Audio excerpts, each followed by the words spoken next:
She holds you, she loves you, now serve her.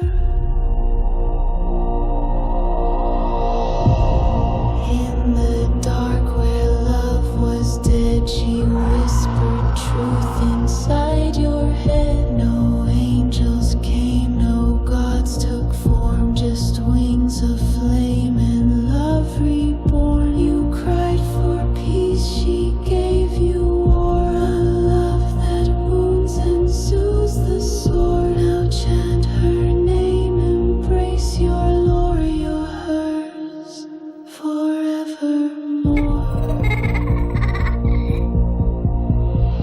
All hail the love that terrifies, that watches through 1,000 eyes. She lifts us up, she pulls us near. We feel her wrath, we hold her fear. Devoted hearts you can't ignore. She lives forevermore.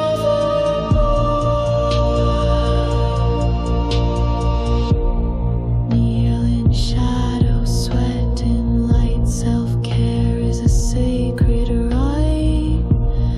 Raise your hearts and stretch your spine. The goddess sees, the stars align. You are her hands, you are her choir. You carry madness, love and fire. She gives you strength, you give her praise. Together lost in holy day. Not gentle, no, but ever kind. A storm of love to cleanse your mind. The void was cold, she burned the core. You're hers forevermore.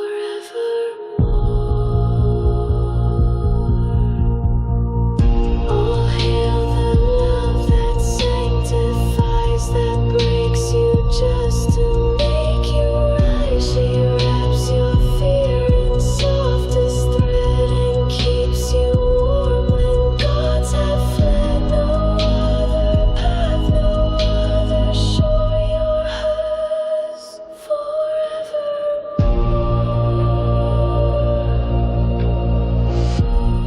Who do we love? The goddess. Who do we serve? The love that sees. Who are we? The eldritch legion. Who is she to us?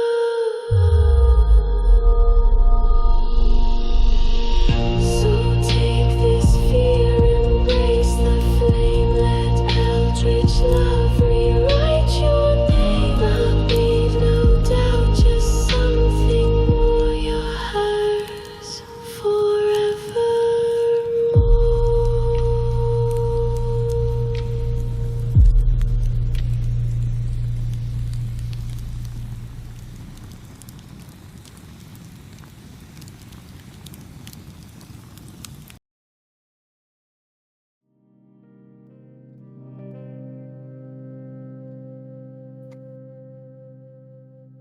Back.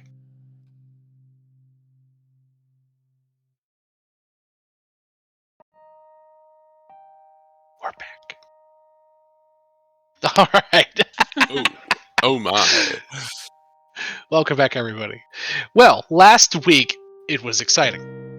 The party split, as always is wise to do, and what you're supposed to do in every situation. One member went into the depths of old Capena with a cadre of raccoon bodyguards, and in its grimy depths found a demon, the Riveteers' outpost, negotiated with Agnes, the second in command of the Riveteers, spoke with Zyotara, the ancient black demon dragon leader of the Riveteers. That's a run-on title. And then, by pure luck in Zyotara seeing where this shit would go, was allowed to speak to... my voice cracked there, that was embarrassing. Was allowed to speak to Urabrask, the Phyrexian Praetor of the Red Sun. Essentially a machine demigod of sorts that is a Phyrexian, but not an evil one, at least not objectively evil. He's more like an intelligent animal. He's neutral, believes that phyresis is the natural peak of evolution, but doesn't believe that it should be forced upon others. Being a red-aligned creature from Magic the Gathering, independence, creativity, and will represent his main motivations. So, he doesn't believe in forcing creatures. You must choose the path of phyresis to ascend to perfection. He explained this to Cecilia, and told her that she has less time than she thought. The infection coursing through her veins is growing stronger by the day, and the halo tincture given to her by Ashnod the Uncaring is slowly losing its effectiveness, or more precisely, the infection is gaining a resistance to it. Instead of having several months, she now has 13 days to either cure herself or take up Urabrask on his offer, which was he can complete her using his Phyrexian oil to essentially override the original. His oil, being in larger numbers and being empowered directly by a Praetor, would be able to easily override the oil corrupting her. This would complete her, and she would be changed forever. Even if eventually cured, this process would leave its scars, its mark on her. But she would be more powerful, surely more powerful, and on top of it, she would retain her mind. His phyresis completion process doesn't strip away the creature of its identity, its thoughts, its feelings, its goals and ambitions. That is what Yawgmoth did. That is what Elish Norn did, and that is what he fought against and was punished gravely for. So, Cecilia has a choice. She can either wait and hold off and see if her and her companions can find the cure before time runs out, or she can become completed, become a Phyrexian, but maintain who she is, and potentially use her power to save others. On the other side of the pond, the party went to the Venteleone, the home base of the Cabaretti, to attend a wonderful, bombastic gala hosted by the leader of the Cabaretti, Jetmare himself. On the invitation and recommendation from Kit Kanto, his second in command, the party was brought in, treated like royalty, ate, drank, sang, and eventually had a meeting with the Fat Cat himself. A great conversation was had between the two, in which Jetmare revealed a little bit of his power, explained the situation going on, and warned the party heavily against listening to Rafine. Jetmare explained that Rafine was the second oldest of his siblings. Creatures he referred to as the other inheritors of the demonic bloodline. Essentially, the elder demons that originally worked with the elder angels of the realm ascended several mortal creatures into the positions they're in now.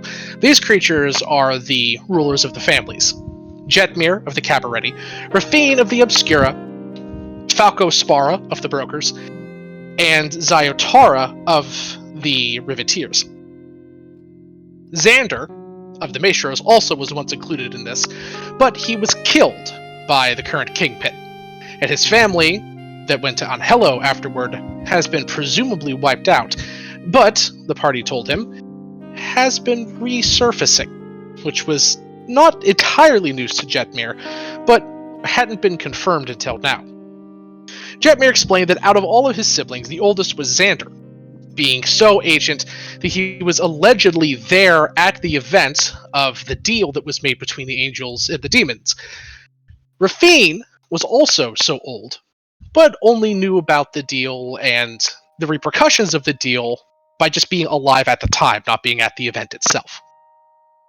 Rafine also, in her ancientness and in her seclusion since the War of Phyrexia, has begun to go a bit batty.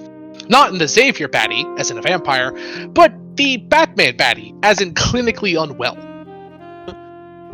Jetmare explained that in her seemingly creeping madness, she's become more erratic, her prophecies becoming pure foretellings of doom, and the Obscura have begun stealing secrets from everyone, which is no real difference than before, but they're willing to kill more brutally now to do it, which was never in their playbook. Essentially, whatever the chalice is, whatever it does, because Jetmir himself doesn't know, it can't be trusted to Rafine. She's too insane. It's a powerful item. Jetmir explained himself that he would rather see the damn thing destroyed, because whoever has a hold of it, no matter what happens with it, it won't mean good news for the city. He made it clear in no uncertain terms that if the party retrieved the chalice and attempted to give it to Rafine, or really anyone else of sufficient danger or power, including the angels, that he would kill them himself. Furthermore, he gave the party some valuable information and some things to think about. He explained that they need to know what the chalice did to understand why Rafine wants it, or why really everyone wants it. The best place to do that would be to visit the the Grand Museum of New Capena. In there is Xander's old base of operations, the home of the Maestros. Xander had knowledge and data and records on everything. And while he never saw any of it himself, he would be hard-pressed to believe that Xander didn't have something on the chalice.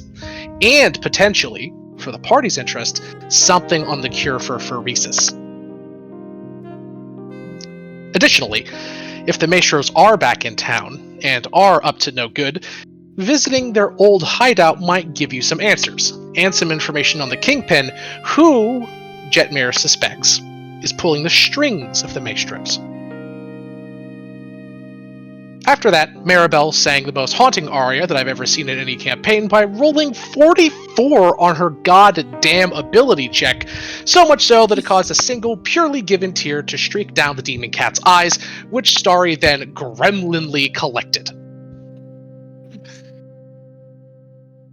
So much emotion was moved. It was. It was. Well, party, now you are at an impasse of sorts. You have two choices before you. Three, technically. One, you can leave Cecilia to whatever she's doing, to her fate, and go directly to the museum and see what you can find there, per Jetmir's recommendation. You can go down and see if you can do that.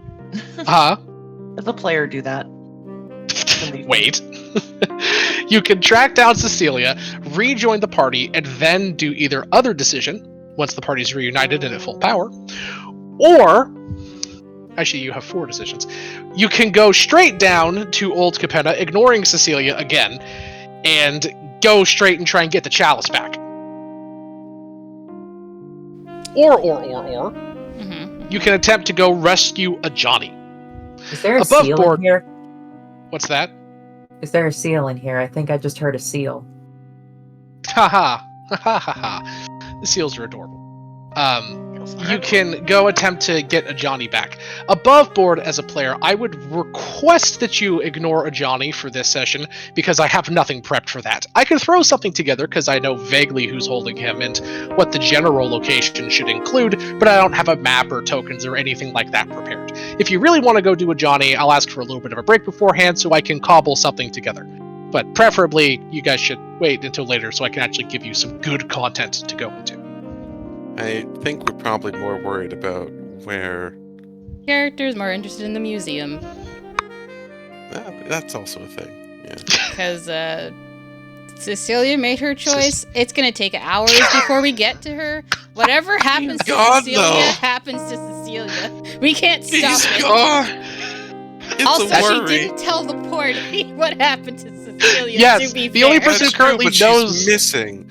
And The we only know that. person who knows that Cecilia is in actual, tangible danger, canonically, is Maribel. No one else knows. It's true. And Maribel's rightfully mad at me, so, I mean, I made my choice. Yes, but I think even with Maribel's quickly coldening heart, that she would realize that Cecilia's choice may not have been made entirely of her own fruition and consent. Maribel would know very plain and well that Cecilia was being magically manipulated She's by aware that something. Cecilia wasn't being controlled, so this was Cecilia's choice. Not that she was being controlled, but she was still being influenced. There was nothing magically forcing her to do anything, but she still wasn't objectively in her right mind. Yeah. Think about it like alcohol and I'm consent. fully aware, When you're and drunk. so is my character. She's fully aware. But at this point, Okay. it's more of the fact that literally she's so far away that even if we moved to get her now, it would be too late. I mean, maybe. Yeah, as a player, I made the choices I made. You should do your thing. Okay. Yeah. But, she's... Alrighty, party. Yeah. So that's one vote for the museum.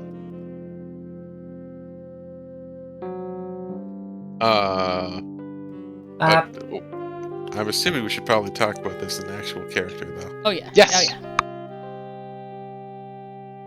All right. So what would the scene be around us? Just would the gig be finishing up, and we would be maybe in the Yes, back the scene room around somewhere?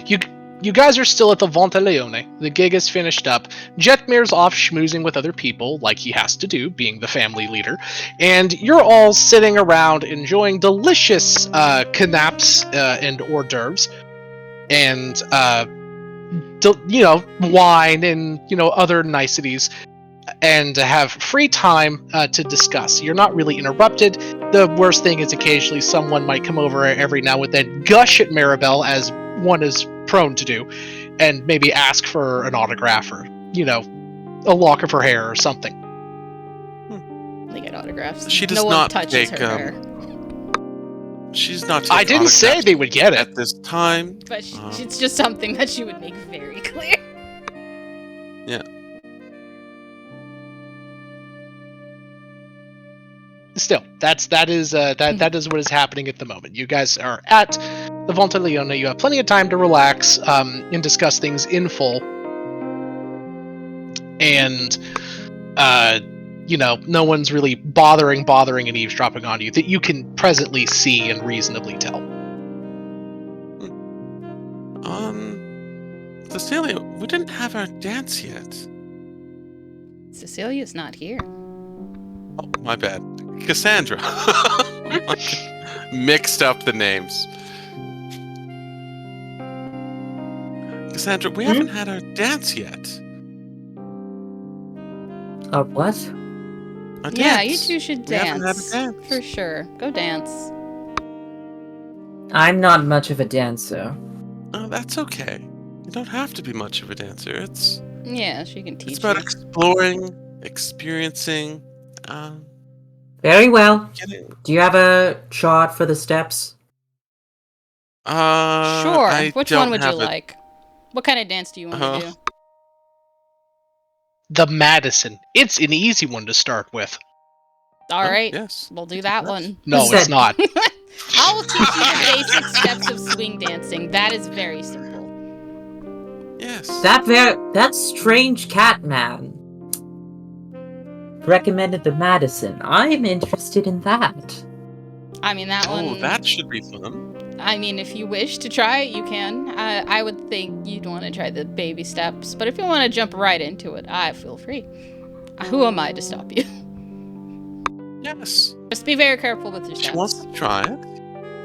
Yes. Well- I'll be guiding you. Don't worry too much about it. Just if you feel like it's not, if you feel like you're in any trouble, just remember I have you. Focus on the steps first. Your footing is more important than focus. mostly anything else. Just focus on the beat, focus on the rhythm, and you'll be fine. Okay, Cassandra is carefully looking over the steps to the Madison. Give me a performance check. All my dancing checks are at advantage. Let's go. Oh, I know you'll be fine, Starry. There's no question about that. Starry is doing her best to make sure that Cassandra has a good time and is guided as much as possible throughout. Absolutely. Fuck it, let's throw a goddamn bardic inspiration at her. Cassandra, give me your performance check with advantage, please.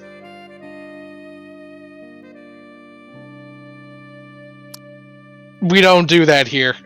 Damn. Alright, performance. Oh, and you get a D10. You get a D10 added to that roll. That's not terrible. It's I not don't want to terrible. use it for this. You don't actually have a choice, do you? Or maybe you do. I No, don't she remember. does. She Yep. does. You do have a choice to Yeah. use the bardic inspiration that I have just chosen to give you. I would assume Cassandra's too much in her own head to do so. Cassandra, you don't do That's not bad.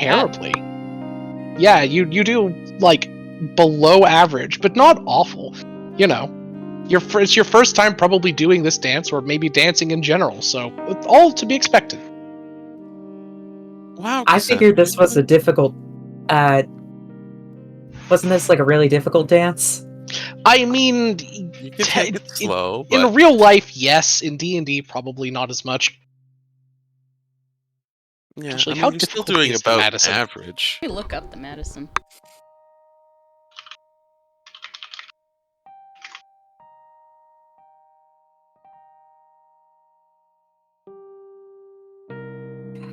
I told you I wasn't any good. That's all right. It's about the energy that you put into it. I mean, as someone who It's- dances, it's it's- really not that bad. Actually, looking It's at the lower footwork. middle. You're doing quite well. Yes. Thank you, man. I feel like the energy I've put into it is akin to sticking a fork into a toaster. It's not that bad. You're doing quite well for someone who's just starting, and I think you have a bit of rhythm in you. At least a ticking clock? Yeah, something like that. I believe that's the sound of my ankles. They haven't moved that way before. Oh, that's what that was? Oh, okay. Well, you guys Anyway. have a lovely dance. And then you return to the table, and you guys discuss in character or out of character your path for moving forward. You have several options. What would you like to do? Have we heard anything from Cecilia? I know she's not supposed to be here, but She's doing her own thing right now. What's her own thing? Her own thing being her own thing. She wouldn't tell me. Very well. I can respect that. I was She wouldn't tell me shouldn't what be it is. nosy. We all have our own ways of doing things. I'm sure she'll be fine. She's Sure, a big she'll girl. be fine as well. Mhm. She's with the She can handle raccoons. herself. Oh, yeah. She does tend to liquefy any problems she has. She'll be tops. No worries. Alright. Well, is there anything that we should be doing in the meantime? I know there's talk about a museum. Check out the museum when we get the chance. Though we don't know what we'll run into when we go, so. Is that like a tonight thing? Also, Neon does not seem like she's doing so well. She might have had a little too much Halo. I'm just gonna look at Neon, who's probably passed out on the table. Can someone dab up that drool? It's everywhere. Is she humming I'm going to Carolina in my mind? I didn't know you guys knew about Carolina. I don't know. Do you know what Carolina is? Yes? Just a song, honey. Could mean anything. Well, I figured it was a woman's name. Could be. don't worry about it. Anyways. Yeah, I'm sure. Yeah, it's fine. I think we should probably help her get to bed if she's passed out where she's at for now. Unless you guys want to stay here for longer. Should we take her to our room? Yeah, Starry, get her left arm, I'll get the right. We'll carry her up. Oh, yes, of course. It's so nice to be carrying a body with you. A neon. Sound like she's body. dead. She's not dead. She's not dead. She's just very much unconscious and is a body currently that is not being. Well, she's sleeping. I feel like a body Do is you assumed have- to be dead. That's a way to put it. Yes. Do you have nice times carrying bodies? I'm Sometimes, depending. I'm gonna use telepathy again. It- What did I I tell wouldn't- you? What lessons did I give you I- before this? What did I say? I didn't. I when I say Remember your training.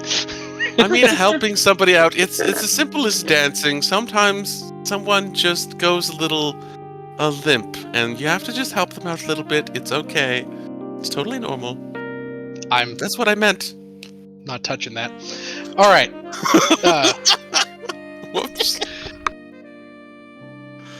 so, you guys. Wait, what body are you moving? What bodies do you have to move? You didn't kill anyone. Talking about Moving Neon. Neon's unconscious body to Roll our Oh, yeah, deception, Neon by got- the way. slave. Yeah, Can you Neon get got an shit insight? fucked To do plastered. that, let me just pass that check real quick. Sweet God. Neon is like out like a stone. Like she's drooling, snoring, the whole 9 yards. Damn. Alright, well, she's put to bed. Did we want to do something about this museum, in quotation marks? One Tonight or second. tomorrow? I'm gonna see how long it will be until Cecilia gets back. 1 second. I cast sending to Cecilia. Okay. Cecilia, how long is What it do gonna you- take for you to get back? That depends on some things. Not sure. So we got sending again. Are you tied up that we have to come pick you up, or can you make it back on your own? I'll make it back on my own. All right. She'll accept that. And then she will talk to the party. Well, I'll talk with Cecilia. She's kind of busy still, so I guess we could go without her Oh. for now. Alright. I mean, we could do some footwork, maybe look into the interior design of said museum. Yeah, I'm sure we could probably find some information on the layout, I suppose. What did he say? Did he say it was currently in use or that it was abandoned? I can't remember. No, it's in use. It's It- in use? Okay. Oh. It is in use. Yes, you can go there. It gets visitors during the day and it closes at 8 p.m. Okay. Sorry, what are we going to the museum for again? Several things, technically. Yeah. Yes. There's a decent chance that what we're looking for will be there, such as, what's the name of that family again? Oh my gosh. Where's my The notes? Maestros. Like, potentially, if the Maestros, Maestros the are old- back, they might be holed there as using that as their base of operations, potentially. Or there could be some old notes there as well. Yeah, there's a possibility of old notes in regards to the key, as well as what it does, as well as, a hint to what is needed. As there is a potential that if the museum and the maestros and everyone is there, then likely what we need in order to actually get the cure is going to be with the, what was the name? The pin... It's not Pin Man. What the heck? What? The what did they call the leader of this place? I forgot the term that they used. The Kingpin? Thank you. The Kingpin. It's a possibility that the cure is with the Kingpin, and then we'll have to deal with him in order to get the cure. We'll have to do what we have to do. I'm sure it'll work out. Nope. Right. Well, I'm, to be honest, I don't know how good I am at, breaking and entering. I'm not good at that either, so I'm going to just talk my way through, as that is what I'm good at. I'll back you up. As I will always do. Cecilia, maybe, not Cecilia, Cassandra, maybe you could have a work order made in order for us to get in there in some capacity? I know you work with machines and stuff, and Well,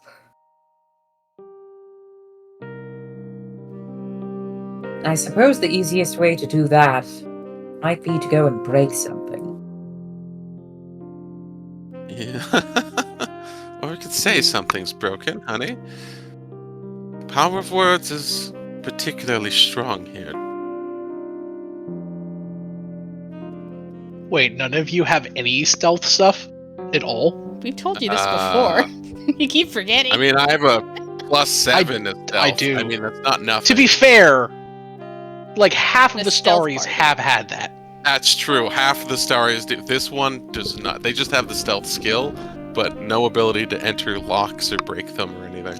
That's Yeah, fair. our party is not made to be rogue of any kind. Not this One particular was- story. The original cast, and then after that, no. Mhm. Well, this will be interesting. Indeed. Yes. I mean, we can still parade our way through. It shouldn't be too. Shouldn't be too difficult to bad, pass but off how about we people all do a along. little bit of homework and we'll go tomorrow? Maybe see if Cecilia's Yeah. available after that too. We'll go I tomorrow, feel like we should.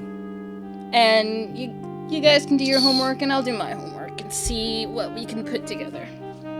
Sound like I a mean, plan I then? feel like we should probably make it look like we have a work order, and then, maybe Cassandra and I can go in together. I'll put a little grease on my face.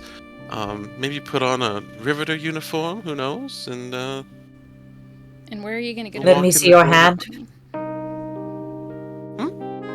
Let me see your hand.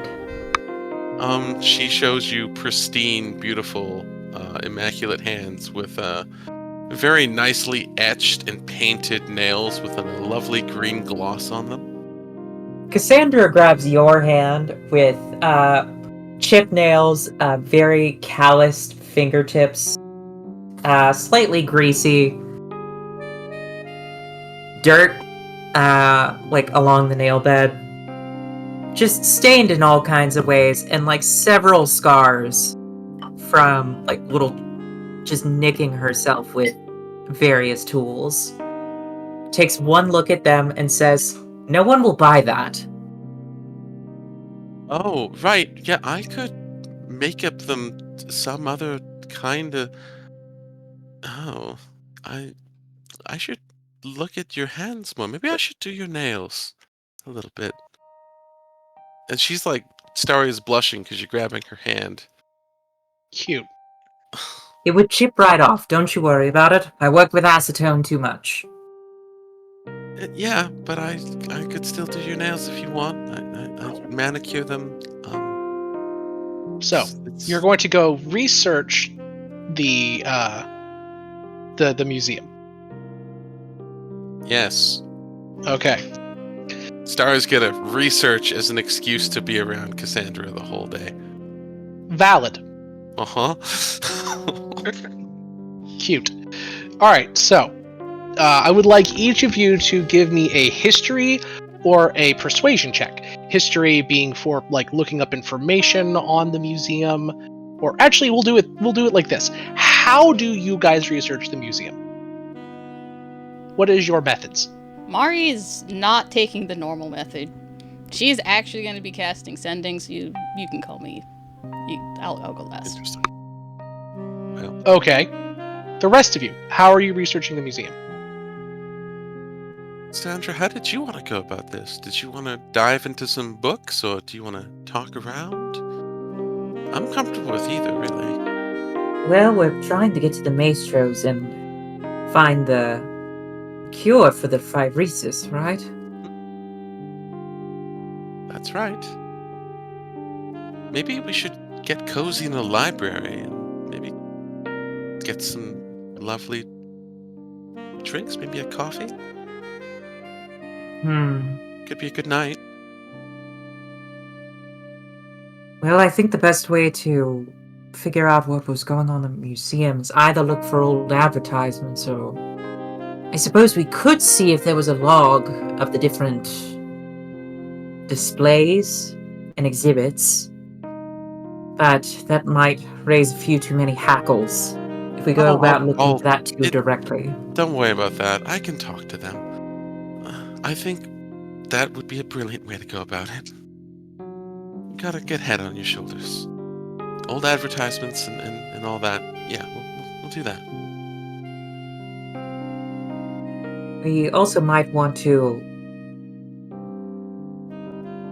look into who benefactors and donators to the museum. Ooh. Oh, that could turn some heads. All right. Well, I'll be running interference if that happens. I think we'll work very well together.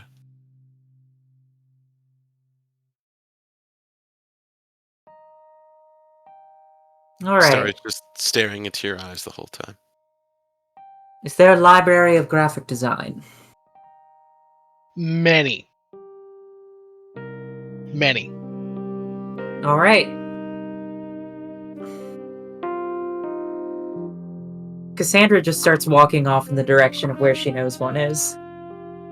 Oh, right away. Okay. Well, let's move. See you, Maribel. Good luck. Have a good All right, day. you guys begin to Mhm. go research and so such. Oh, the date? It's the 25th. Good fucking lord. I said God have a damn it. good date, not what is the date. Cassandra is already out of earshot. Beautiful. Listen to me, you bastards. I'm getting my slow burn. You absolutely are. And I'm Mari is getting my very romance upfront about shenanigans. things. Mari's very upfront. I'm getting my romance shenanigans. I'm getting my slow burn. I am getting the, To have at it. Have mixed at it, messages. We're going for it. girl. Have at it. Oh, yeah. Alrighty. So, you guys. Good lord. You guys go and begin researching. I want you. We'll have Cass make the check, and then Starry can give her the help action. Cass, give me a history check and remove 50 gold from your character sheet as you pay your way around, get some books, check out the graphic design museum, ask people there for help, etc., etc. Yep. Advantage, and then also add a D10. Correct. All right. History once again. Ooh, okay. 19 plus a D10. You find something useful. You what? find 24. And- 24. you find a notated old map. Let me show you exactly what you find. Okay.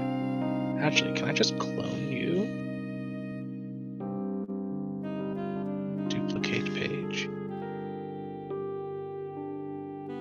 Duplicate.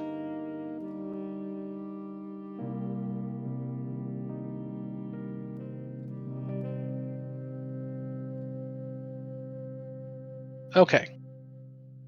So I'm going to move all of you to this page. It should be completely blank. Or it should be black. You find a hand-drawn map of the museum. Little more than how should I put it? Like a designer or a drafter's rough sketch, right? You know, it's the blue outlines, you know, detailing where things are and so such. I'll give you a quick sketch of what it looks like. Go with the map layer, pen line, or actually no, it'll be faster if I draw it. Make it blue. Okay.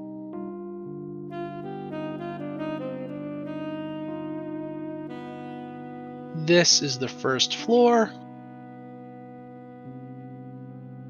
And here's the entrance. There's a desk up here. There's a wall here.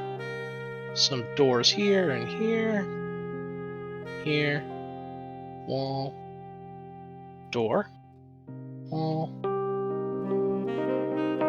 door, wall. There's a stairway going down to the basement. There's a door here, wall. Big stairwell going upstairs, and a landing at the top of it.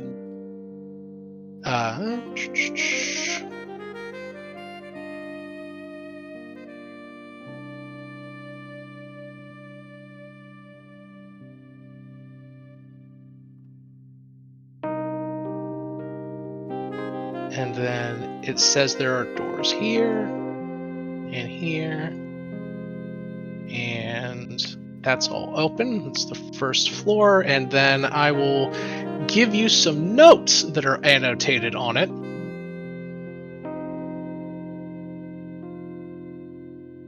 Size 22. Grand entrance.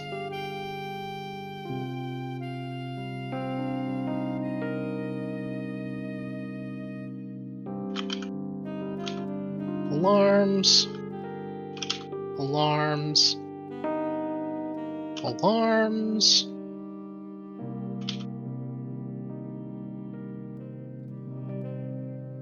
Hidden closets.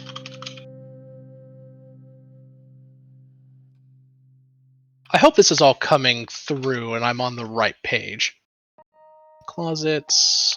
It is. Offices. And these are question marks, by the way. Offices.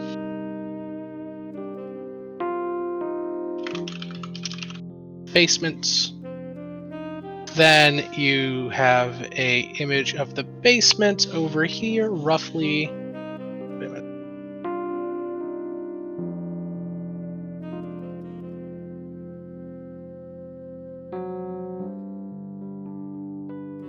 It's here. Yeah.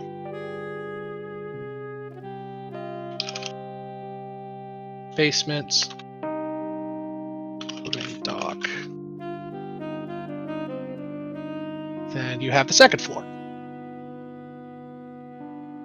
Whoops. Comes up this. Here.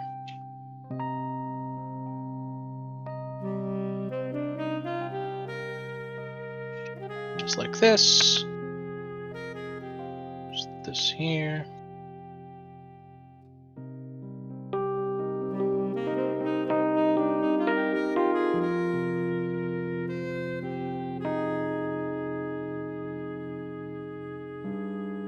And this here. Doorway. Doorway.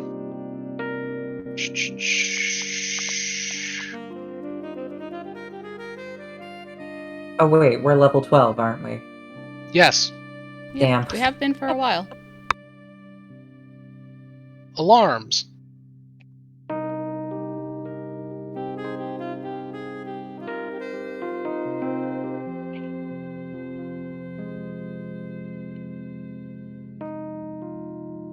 Goes down to the first floor.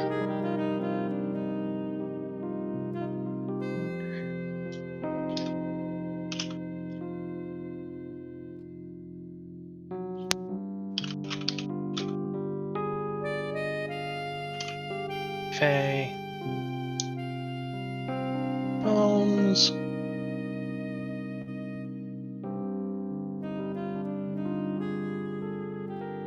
Boy. Monsters. Rocks. Digging.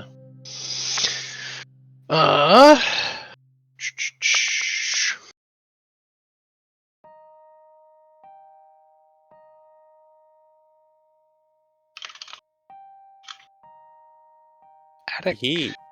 There we go. Back.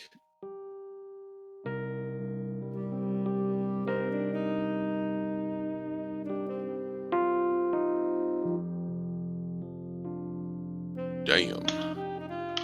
That jazz is smooth, baby. There you go. This is what you find. the general layout of the museum. Nice.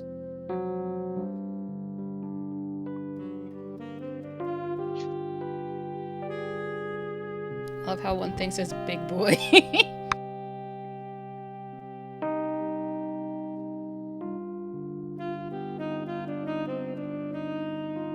Oh my god, it's a whole drawn out thing. Yep. You Holy was shit. saying. I didn't know where to Neil look. was changing diaper. Yes. Fair. yes, yes. Very fair. It's very rough. And actually, as you look at it more, Eve, you come to realize that this is likely a plan from a very bad past thief that was going to steal shit. Oh boy. So, do you think this is valid sheets? Do you think these are? These don't seem official.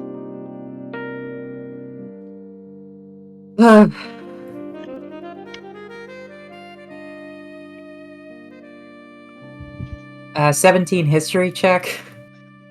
We'll This give is you the not help official. action, if that's the thing. And you do find one more note on here with that history check.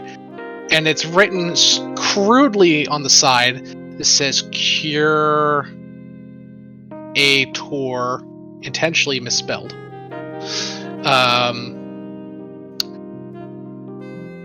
What is her name?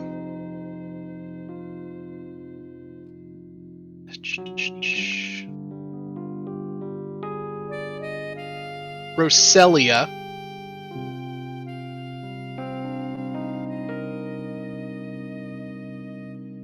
Then it just says in big words, evil bitch.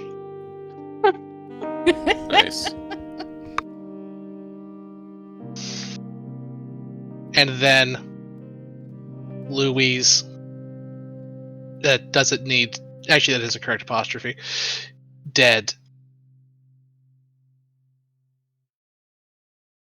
D-E-D, dead. Frowny face. Aw. I'm not sure how useful this will be. It has some information. It gives you the general layout. I mean, the general layout is not bad, but I do feel like we could probably do better, Cassandra. You could Totally. go and scout it out. It is a museum, and it is open to the public. How about I go and take a few steps and see if I can make a quick map, making it look like maybe I'm taking notes of the art and the history or something. Maybe you should come with me, or maybe you'll be better here. Oh, do I go for efficiency? If I go as a riveteer, I can probably... It might be a little more believable if I'm making notes for a job. Making True. drawings for a job. Ooh. Going with your earlier suggestion. Yes. We Can should you come up forge with a- handwriting? What check would it be to forge handwriting?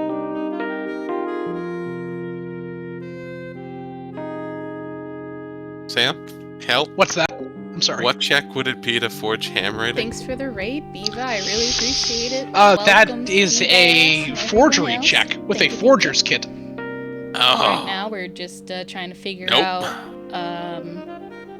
unless you. Hey, need we've been Information on raided, the by the way, museum. Rebecca. Oh damn! Get raided. Oh, I know. I'm addressing unless them. I'm you- just muted on Discord so I don't disturb you guys. Oh, go nice. give him a call out in game. We can pause for Yeah. a call. That's Whoever's fair, raiding that's us, fair. thank you. Anyways, thank you, Beeva, for the raid. Appreciate it. Seabass, everyone. Thank you, thank you. I hope you guys had a wonderful game that you guys were just playing in. They woke up a massive volcano hydra. Oh my gosh. Oh, I hope you guys Lovely. don't die waking up a volcano hydra, dear lord. Oh man. Drag that bitch to the ocean. Turn him rocky. Hit him with a hammer. Exactly. I have faith in you. Yeah, we have faith in you guys. You guys have the answers. But welcome everybody. Currently, we are learning and figuring out about a museum that we're trying to, I guess we're trying to break into it later to get some more information off of it, so that way we can proceed with our quest of finding a cure. Had to edit a token because the biggest size wasn't big enough. Oh my god. The biggest size wasn't big enough. Okay, that's a terrifying size. In the words of The Mechanical biggest Frieza, size. bigger. Bigger! Perfect. What the hell? Oh my gosh. Well, welcome everybody. I won't take too much longer, but appreciate those who don't know me. I am Eldritch Love Goddess. We are playing Dungeons and Dragons. These are my friends, and we are just enjoying our Saturday night D&D. Bunga bunga. Indeed. Anyways, you guys can continue. All right. By the way, that attack that I got in combat that permanently lowered my HP maximum, does that reset, or is that just gone? Long rest, it goes away. Okay. I believe it took off 12 from my hit point maximum. Okay. It'd be back by now. Yep. And yes, it did. It was 12. Okay. All right. So the party has done some reconnaissance on Starry and Evie's side. Maribel, you said that you were going to do some sending magic. Who are you sending and why? She's sending to the strange man that she met in the elevator. Oh God. Yes. All right. Yeah, because she has an inkling. She knows who he is after that conversation. She's not gonna directly tell him, obviously, but she has an idea. All right. Yeah, so she's gonna cast Sending to him, and she's gonna ask, hello again. It's me, Maribel. I know you know me. The spell makes you know me. But, kind of curious if I can potentially meet up with you at the museum. Interesting. He'll respond, I would be happy to meet with you, but may I ask, what has made you take an interest in our city's fair history? It's a rather odd place for a second date. Yes. She will... I need to allocate sorcery points real quick, and then she'll cast Sending again. And she will say, well, what has gotten my attention is that there is something we are looking for, and we've learned quite a bit about the history of this place. And a lot of it really sounds oddly familiar. And I wanted to speak with you to confirm some things. He'll respond and say, interesting. You've piqued my interest. Very well. Meet me on the rooftop of the museum tonight. Alright, sounds good. And roll me a... Never mind.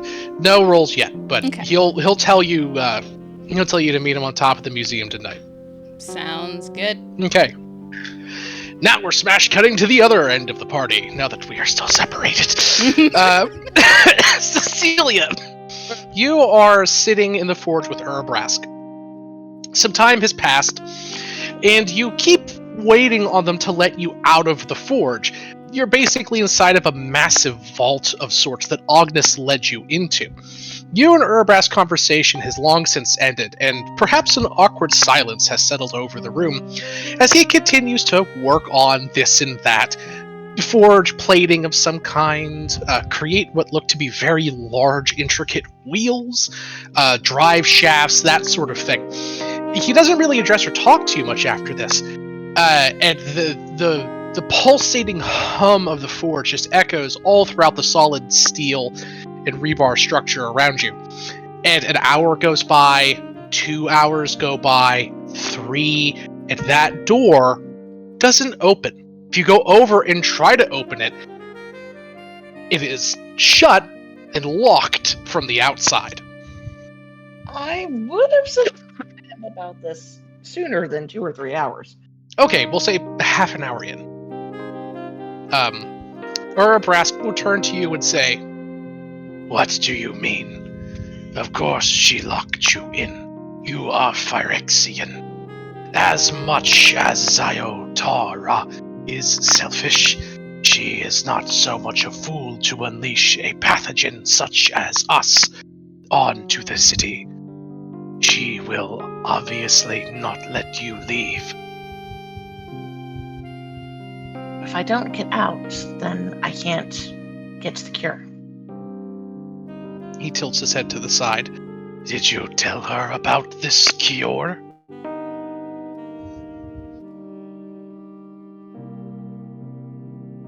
No, I don't believe I did. You did not. Nor did you tell Agnes. I'm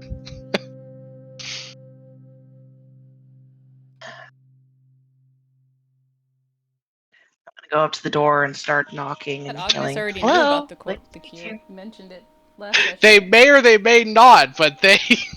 She didn't mention that she was involved with it. Well, fair She enough. doesn't know how much they know. None of you do. You bang on the door a few times. After a bit, a click activates above the door. A small grate-like structure buzzes to life. An intercom, you recognize. And you hear a deep, reverberating voice, perhaps from an ogre or a particularly baritone humanoid. Echoes in the room. "What do you want?" I'd like to speak with Agnes, please. "Agnes is busy." Click.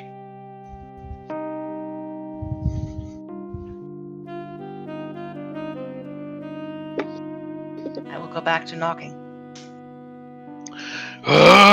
What? You hungry? You need a shit bucket? No, I need to speak to someone. There's a time-sensitive issue. I'll get the shit bucket.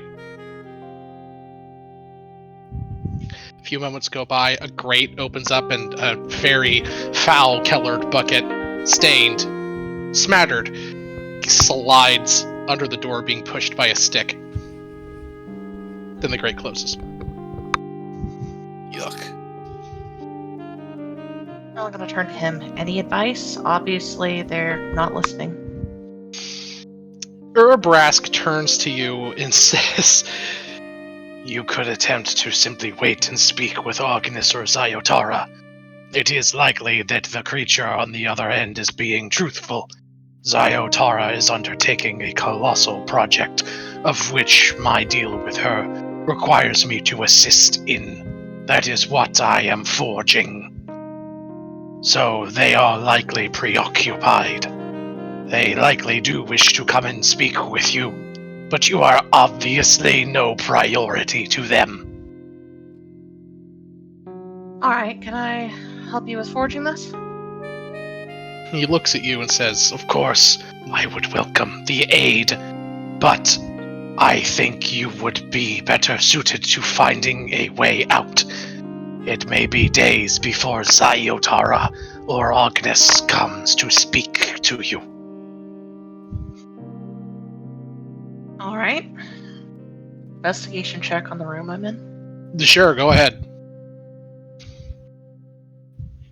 Let's see what you got. 13. You don't find much. After searching around for a bit, Urabrask kind of sighs and walks over and moves a very big and heavy anvil off of a metal plate on the floor and opens it up and points and says, "This is a ventilation duct that runs between here and the large substructure filled with the riveteers that you passed through to get here. It does not lead out, but I know there are several exits in the riveteers structure that you passed through. Be careful. You will have to be quiet. That place is filled with no shortage of foes. If they see you there, they will attempt to apprehend you and bring you back to me." Thank you. He looks at you and says, "Think nothing of it. You and I are kin after all. Distant, to be sure, but you have the blood of Yawgmoth in you, same as I."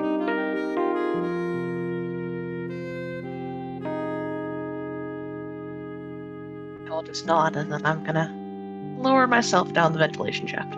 You lower yourself into the ventilation shaft. I am going to put you back on this map because this is where this shaft is going to take you. This is the structure he was talking about. Oh boy. Oh, yes. I will show you roughly where this ventilation shaft is going to take you, outlined in red pen. So, the shaft is going to start and be in the wall right about here.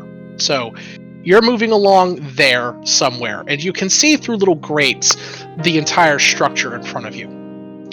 You see your raccoon boys, your raccoon friends, being herded up by a pit boss and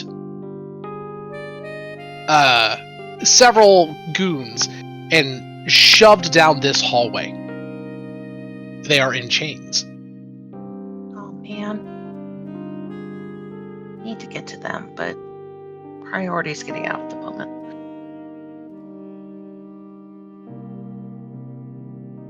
So they are too big. They are in this hallway over here somewhere, or they've been taken in here somewhere. You don't know where or to do what with. And the pit boss is over here talking to this guy, and then she leaves to go over here and goes in this door. Otherwise, you see the room around you. Throw your token up into this shaft here. Okay. In front of you, Cecilia, you see, and you're in the wall right now. So you're like in this facing wall. The shaft that you're in comes up to this corner and then goes along this wall down this direction. I'm remembering correctly, we entered from that wall, so I'm gonna shimmy on over there. Okay. This shaft continues and it splits. It goes this way. Thank you for the follow, Petite Paperwork. Appreciate you.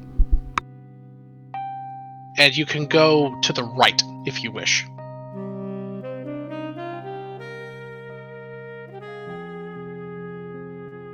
That's to my raccoon boys, so maybe I will go down there.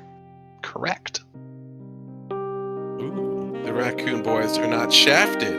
Good to hear. Not yet. And it goes into this room over here, which is where the raccoon boys are being taken, you see. Inside of this room, it's a small prison cell, or really a storage room that's been outfitted to function as a prison cell. The raccoon boys are thrown in there, still in chains, and the door is locked in front of them. And a small guard, a tiefling girl, stands in front of the jail cell, really, with a big obvious ring of keys around her waist. So that's where the raccoon boys are. You can see them. The pathway continues to the right. And I'll reveal this room here.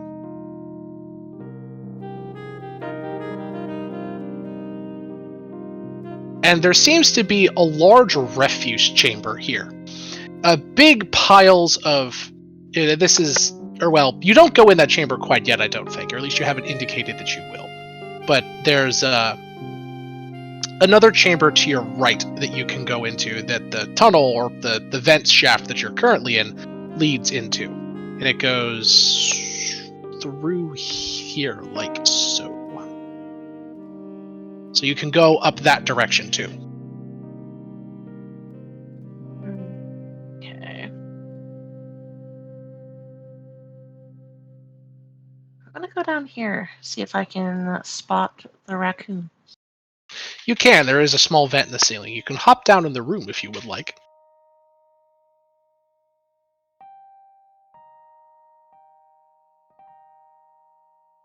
gonna open the vent and say, "Hey boys, can you get to me?"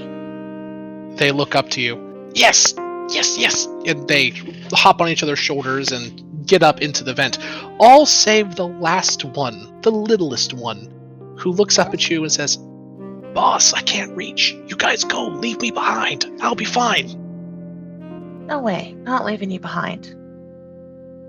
Here, let's get you guys out of these chains, and I'll use the chains. Nice. Give me an athletics check.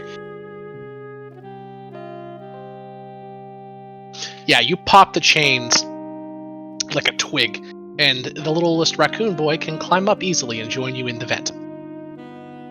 Nice. You got them boys. Alright, guys. Trying to find my way up and out of here. We gotta be extra quiet. The raccoon boys nod and go to follow your lead. I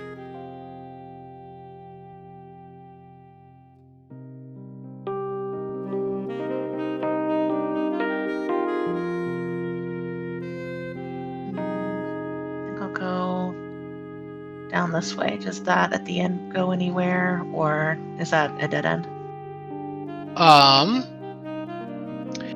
It does. It goes further down.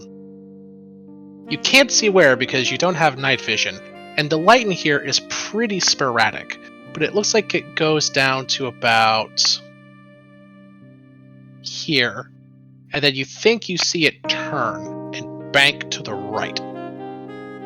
Like that. I think that's where we want to go. This way, boys.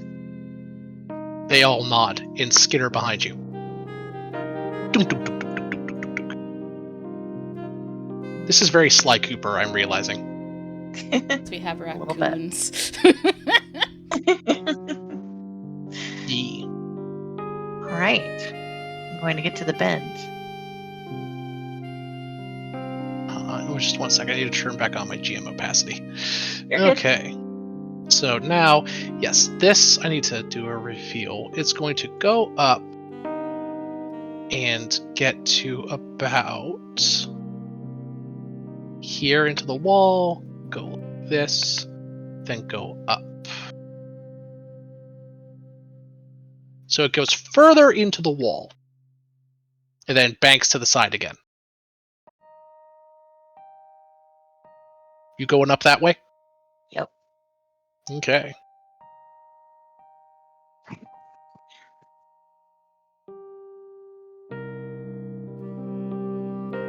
Alright. It goes forward, and it comes to about here. And then it turns into a straight shaft that goes upward.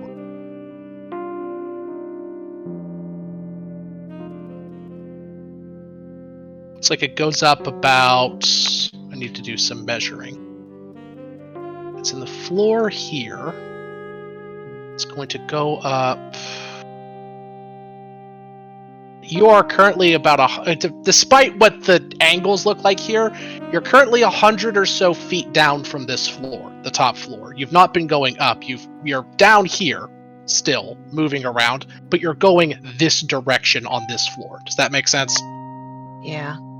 So you're about 100 feet down from the floor up here. So this shaft that goes upward goes up about 100 or so, really 120 feet straight up.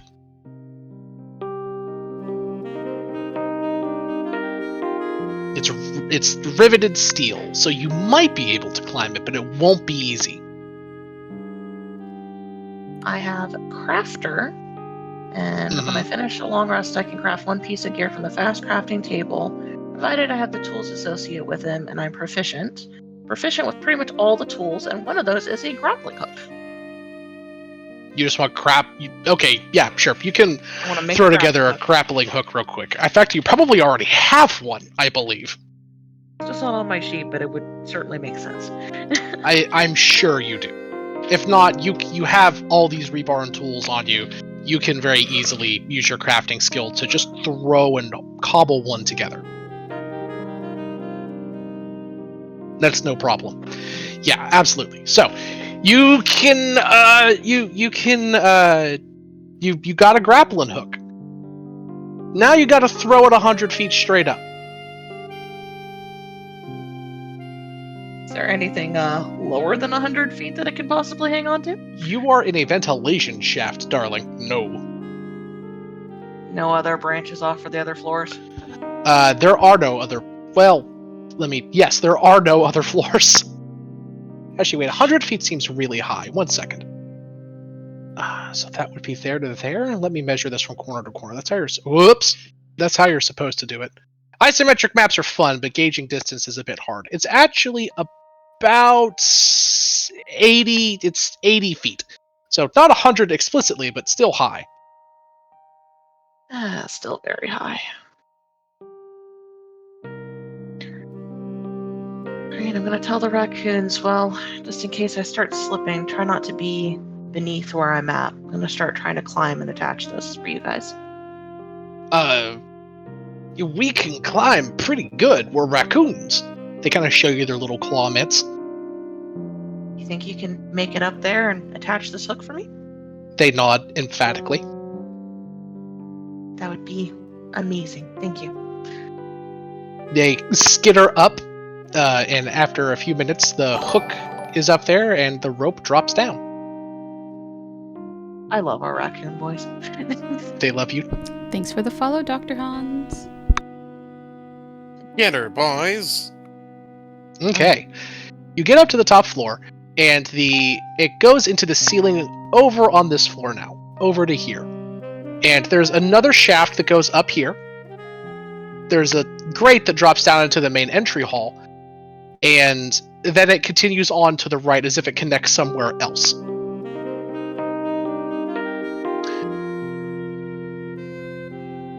Oh, and there's also, not that you want to go that way, but in case you do, because I can never predict you lunatics, it does go to the left back here at the top of the shaft too, so it goes like this direction. Okay. So, Cecilia, where would you like to go? You got a couple of places that you can be. You can drop down to the main entry hall right here, but you do see a very big ogre guard, just kind of like standing there. He's picking his nose currently. That was about to be my question if that guy was still there. Oh yeah, he's there. He's like the front door guard. He's big, burly. Let's try going up. He just eats what he finds from his nose.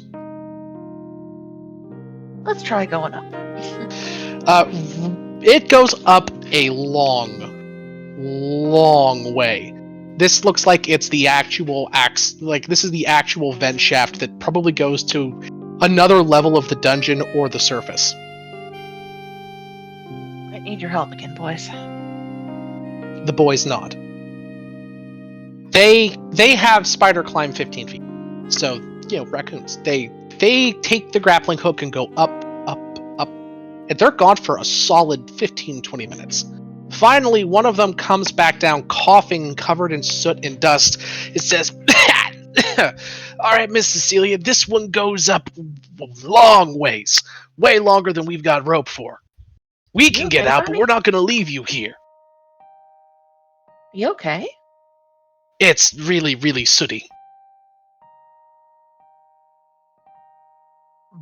Don't forget, this is a big forge, essentially, and that's the vent shaft. It's going to be soot-filled air getting filtered out. That's fair. Well, thank you. I'll go up as far as I can for now, and then we'll figure it out from there. You guys get out safely yourself, though. You guys take care of yourselves.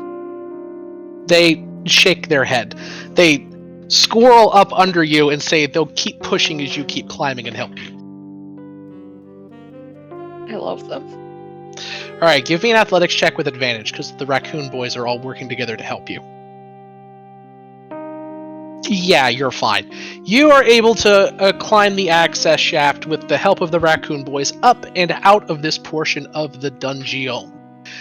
It takes you all the way up into the sewer system up above.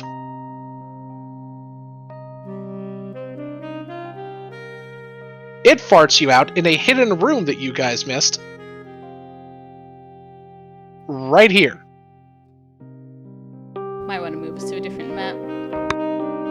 Thank you! Welcome. Classic. It spit you out right here, Cecilia. This is a hidden room that has a floor grate. Remember the pull chain that you found earlier in the yeah. wall? Oh yeah. The pull chain opened up a hidden door right here. There's a switch on the wall that opens the hidden door.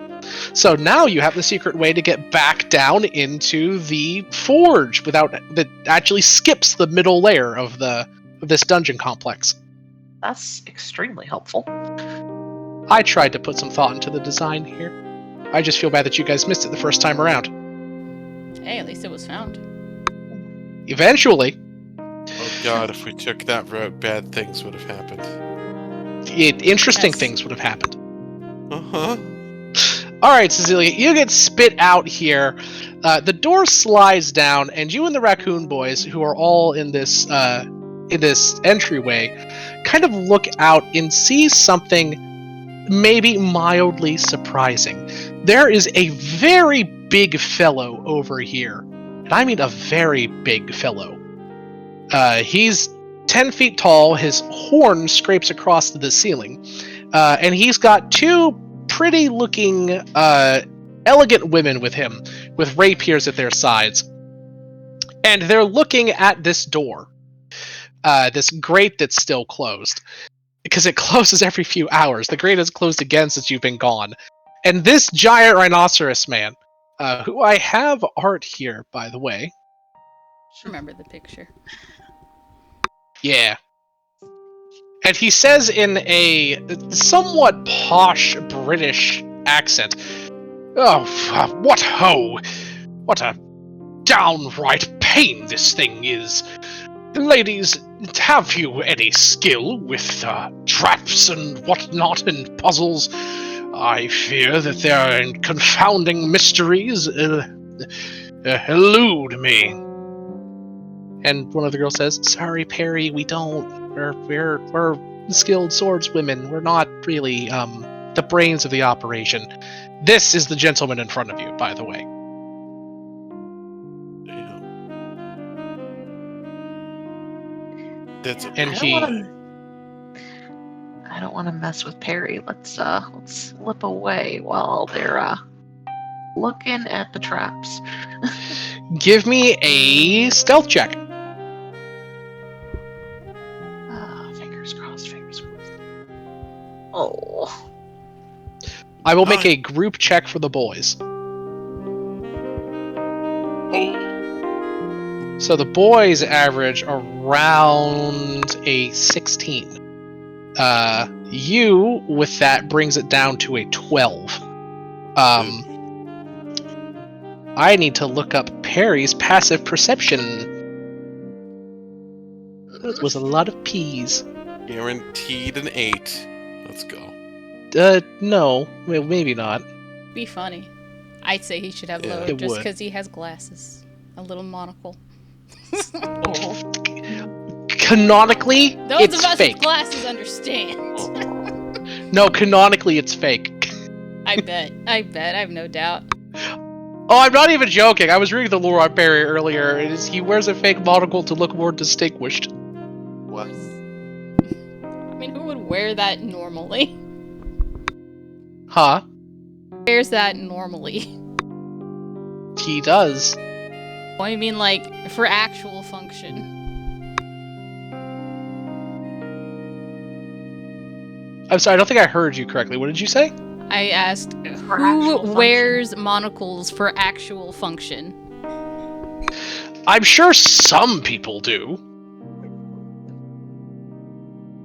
I mean, we could Hmm. just look up what is the purpose of a monocle. That's a good question. Come to Google. What are Well, monocles the answer is for? just fashion. The answer is just fashion. A monocle is a type of corrective lens used to correct or enhance the visual perception in only one eye.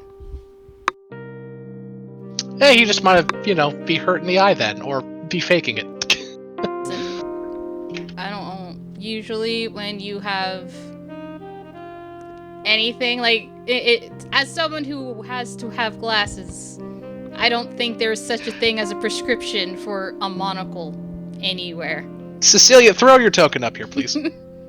As you guys move out, the two of the raccoons go by pretty quickly, but you and the last one hit the water a little too hard, and there's like an audible sloshing noise. The Perry Wait. turns around, who had a passive perception of 15, and sees all of you. Looks at the door that's slowly grinding back into place, adjusts his monocle, and says, What? Who might you be, young miss, and why does this distinct scent of soot and coal dust assail my nostrils? She run or will she stay? See you later, nerd. He's not taking a hostile stance, he's just like, who the fuck are you? Like, you know, it's not instantly aggressive, he's just kinda, like, you know, the fuck are you? Well, I'm an adventurer. An adventurer? What are you, right out of an old Capena novel? That profession died decades ago. Decades? What am I saying, Perry? It died millennia ago. I mean, not where I'm from. Not where you're from. What, are you an immigrant?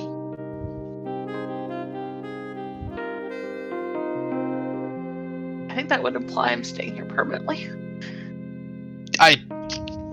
Technically, I think. He goes, I know many New Capenans have rather harsh opinions on people immigrating to our fine city, but I'll have you know that I welcome people of multiple cultures and virtues coming to my home. Thank you. I appreciate you being open. Speaking of open, good miss, would you happen to have any skill with traps or objects of a particularly confusingly mechanical persuasion? Myself and my fine associates here seem to be rather stumped with this confounding mechanism behind me.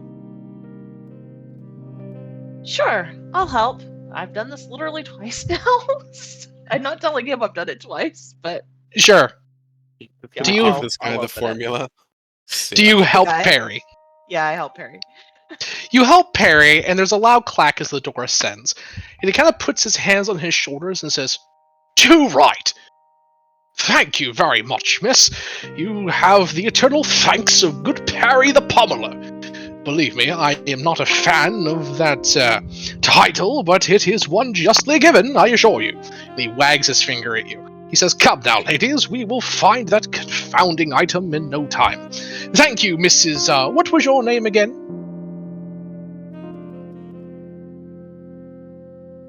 C. C? Yeah.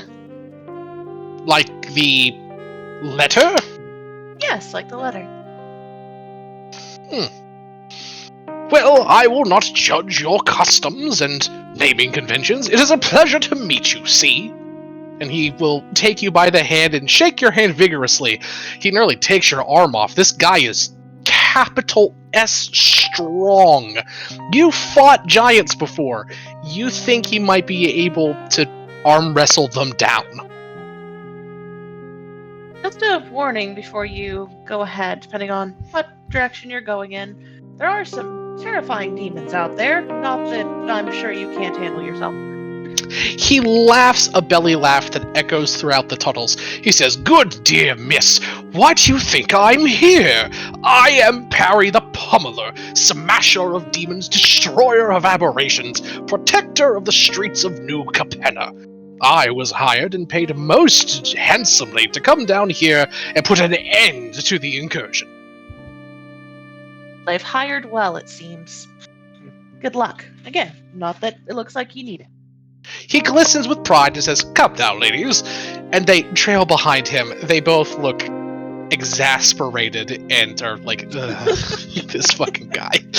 And they go with him. Cecilia, give me a history or an insight check, please.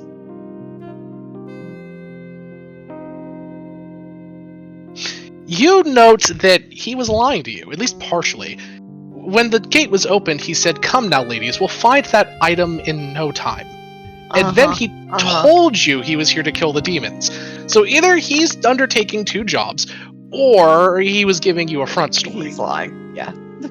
Also, you note, as someone who's actually scholarly and well-traveled, Perry doesn't actually seem that sharp or refined. you note that monocle is actually just an empty frame. The guy's putting on very big airs. But what he may lack in intelligence, he makes up with considerable physical might.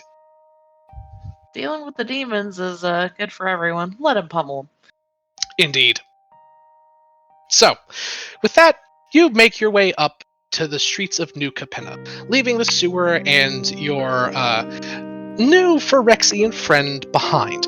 The words that he gave you echo in your mind. You have 13 days, and if you wish to have my help to destroy the Kingpin, you will need to convince Zyotara to let me go, or find a way to get me out. Yeah. Time to find the party. Alright, party! You make your way across the mean streets of New Capena over to the city of New Capena. Or, I'm sorry, not the city of New Capena, the Museum of New Capena. I will move you over to the museum map, because I do have a map for the museum. I'm assuming it's Okay. nighttime. Oh, are you going? So there are two people going to the museum, or two groups going to the museum. One was going to go check it out during the day. Maribel was going to go in the middle of the night. I'm just curious at what time we're talking, since you said we're going to the museum. I don't know.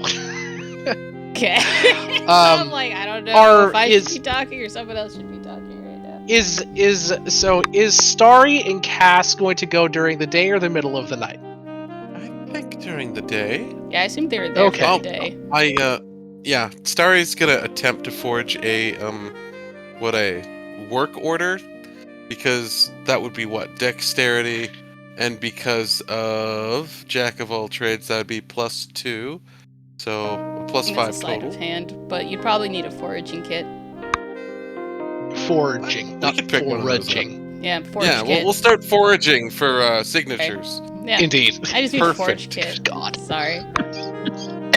I thought it would be Cecilia who has the foraging kit. Exactly. I hate you all. I'm kidding. I love you all. And I do. I'm going to kill All right. all of you now. I'm gonna make this easy and make you guys meet up all at the same time.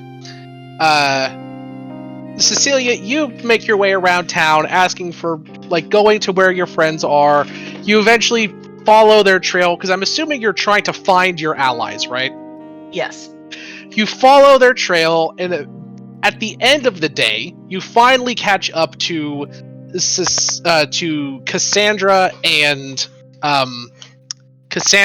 Starry, who have been scouting out the outside of the museum. Because Cassandra and Starry, as you guys approach the museum, we'll say later in the evening, around 4 or 5 o'clock, you see a big sign and a bunch of construction equipment outside in front of the New Capena Museum that says, "Closed down temporarily, gas leak."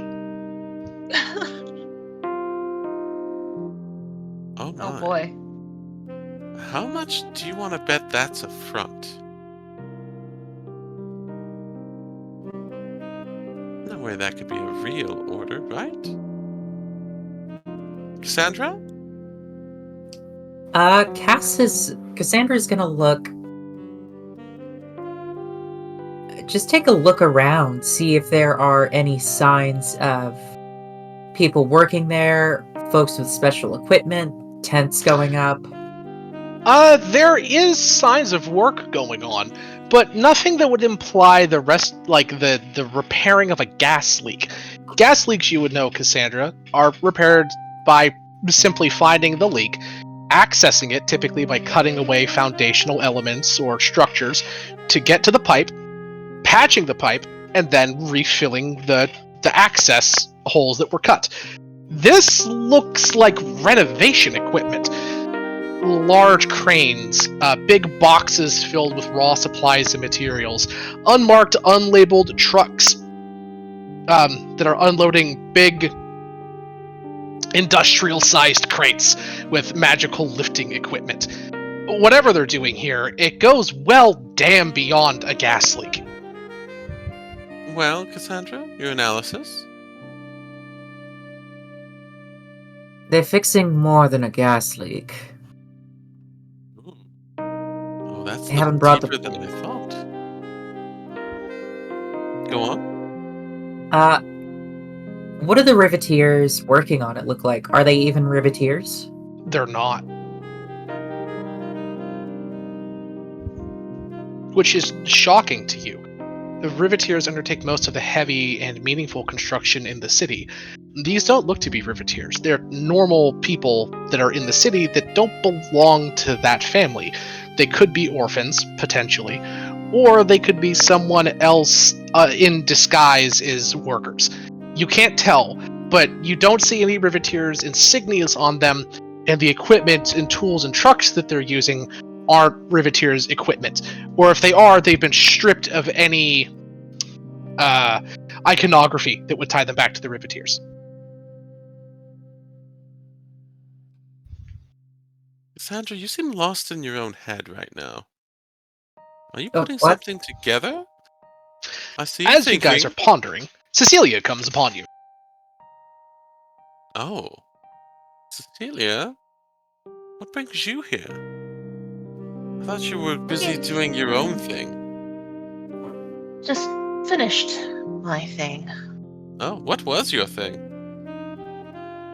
If you so choose to say, you don't have to. I won't make you divulge. I've got a lot to say when we're not on a public street later. A lot going on. Fair enough. Looks like you guys are in the middle of something as well. How can I help?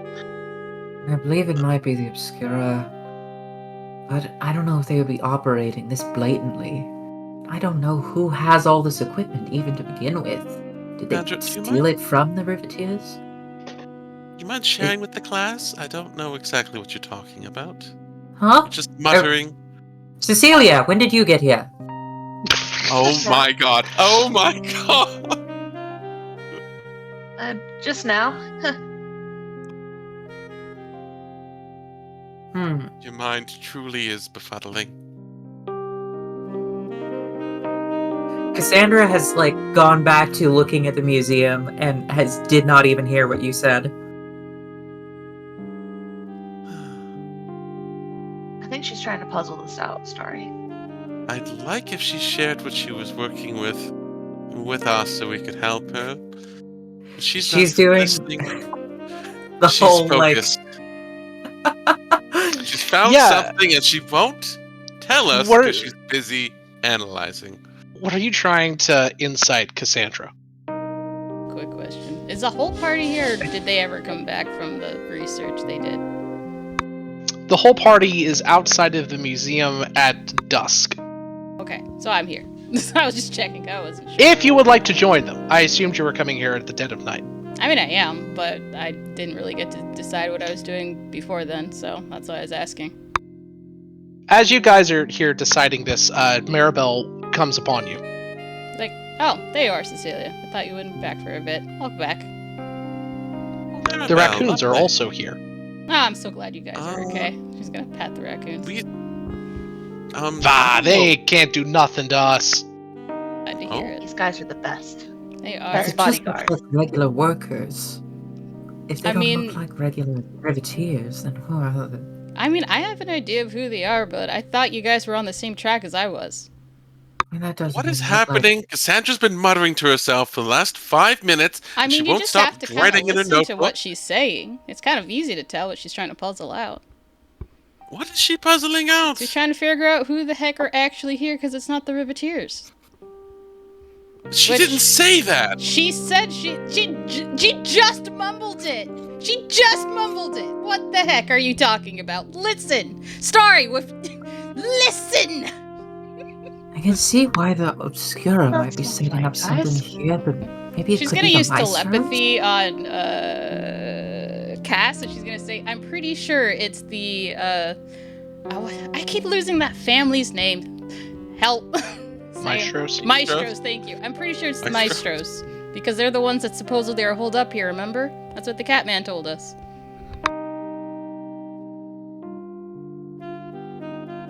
It's Oh, hard right, to tell. the fluffy one. Thank you for the head. It's pat, hard to Eva. tell from a distance who And dark. they are. Some of them appear to be. Mari, when did you get here?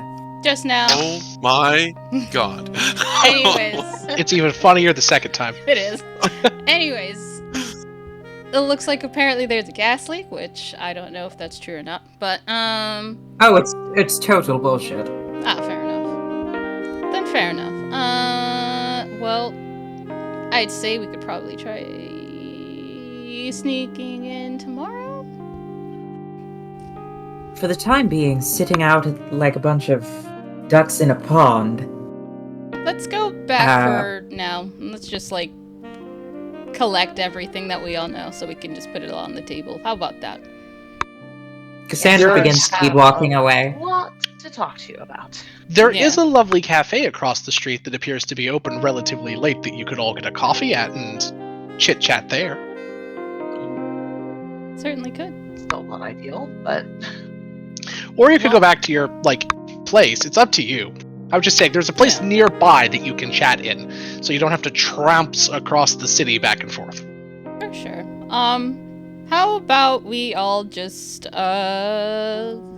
actually, with the fact that me and Starry did so well, do we know of, like, a good spot that we could probably, borrow from our family, I guess? Like a good The meeting? Cabaret people? Yeah, like a good meeting Yes. room for Yeah, privacy. there's, the Grand Opera House is just down the road.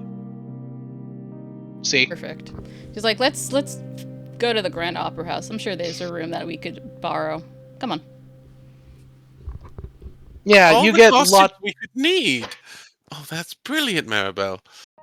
lots of people wave at you as you go by, and, as you get to the Opera House, you're let in with open arms. The Cabaret easily recognizing one of the rising stars of the city, and her associates. And then when they get close to your associates, they immediately back away with a as Cecilia literally just crawled out of the sewer. Yeah. All right, come on, let's go, guys. That's one way to keep him Yeah. keep him away. Crowds You at pass me. by a goblin. Oh, now I know it wasn't a gas leak. Like, for sure. Because that You- smell wasn't coming from the building.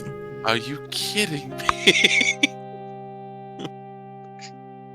You don't take in any of your surroundings when you're trying to figure something out, do you? Dedicated woman. Oh my god. All the time. One day, Cass, I worry, or rather, Cassandra, I worry that one day you're figuring something out and someone will sneak up behind you and just kidnap you. I'm very worried. People do that in the city. It does appear to be common. Mm-hmm. Anyway, No, great idea. you guys get back to your base. Your base, not your base, gods. You get back to the Opera House. Also, do you guys want And- to wash up before we meet? Like, I can only hold my breath for so long. yes, I would love to. I can only hold my breath for so long. Yep. Not yeah, exactly at the go use the opportunity. showers. The raccoon boys are like, nah, we're fine, boss. You don't gotta worry about us. We roll around in garbage a lot of the days hunting for coins. This ain't nothing. Go think shower, she means dears. for you I to need stick everyone to in- shower. Come on. Yes. Oh, fine, whatever you say, boss. Thank you. They adorably prance over, and they it's that one fucking anime meme. They run in before Cecilia. Cecilia, you're in like a towel waiting. Their clothes are in a messy heap outside the door. They pour like a big bath for themselves and all bath together because they're fucking raccoons.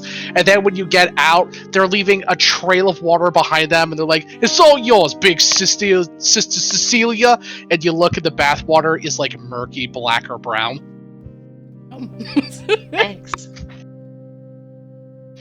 You're gonna need a different change of clothes, so I've done you a favor and I've gone through what we have in Nah, the we're costume fine. section.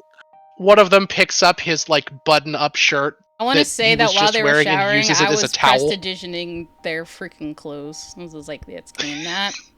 They're all cleaned with magic. It's like, oh, this is nasty. But I found these little cute black suits that just might fit you perfectly. And it would make you they look won't the part complain. guards. Yeah. They're not trying to be revolting and disgusting. It's they just They're just raccoons. they're just raccoons. Say This raccoons is just in what like they black are. suits with the little bodyguard. I would love that. That'd be great. That is an All right, you excellent have idea, raccoons Starry. in Good little idea. black suits. Who are your bodyguards? Perfect. That's an excellent idea, Starry. Good job. Good job. Thank you.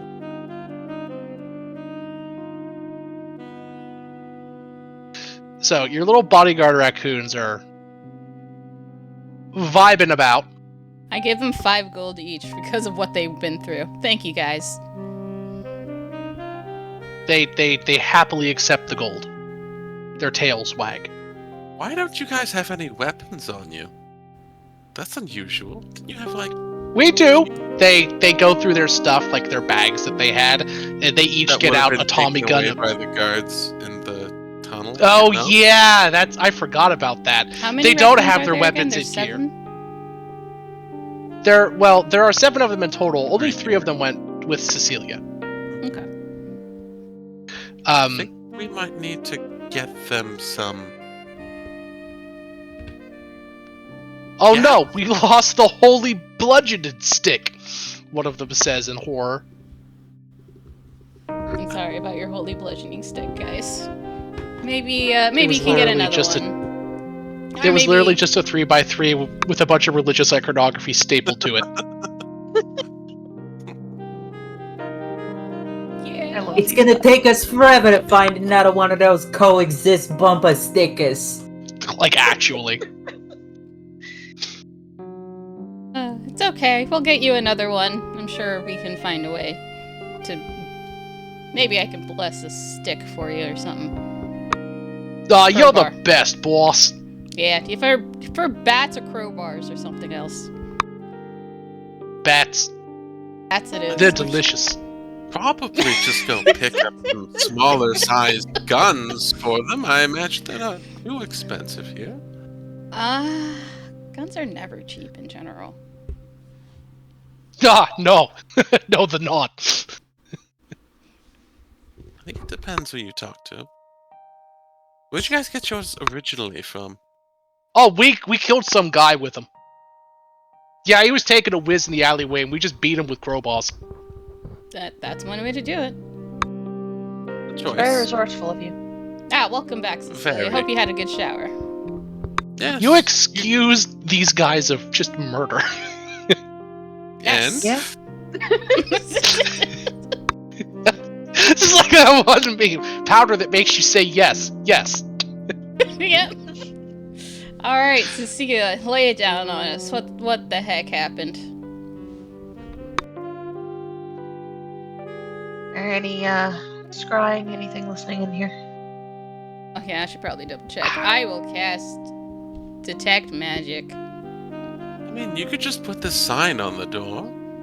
Oh yeah, that's right. I There keep are forgetting you have 3 that scrying sign. sensors. I'm gonna use the sign. You use the sign.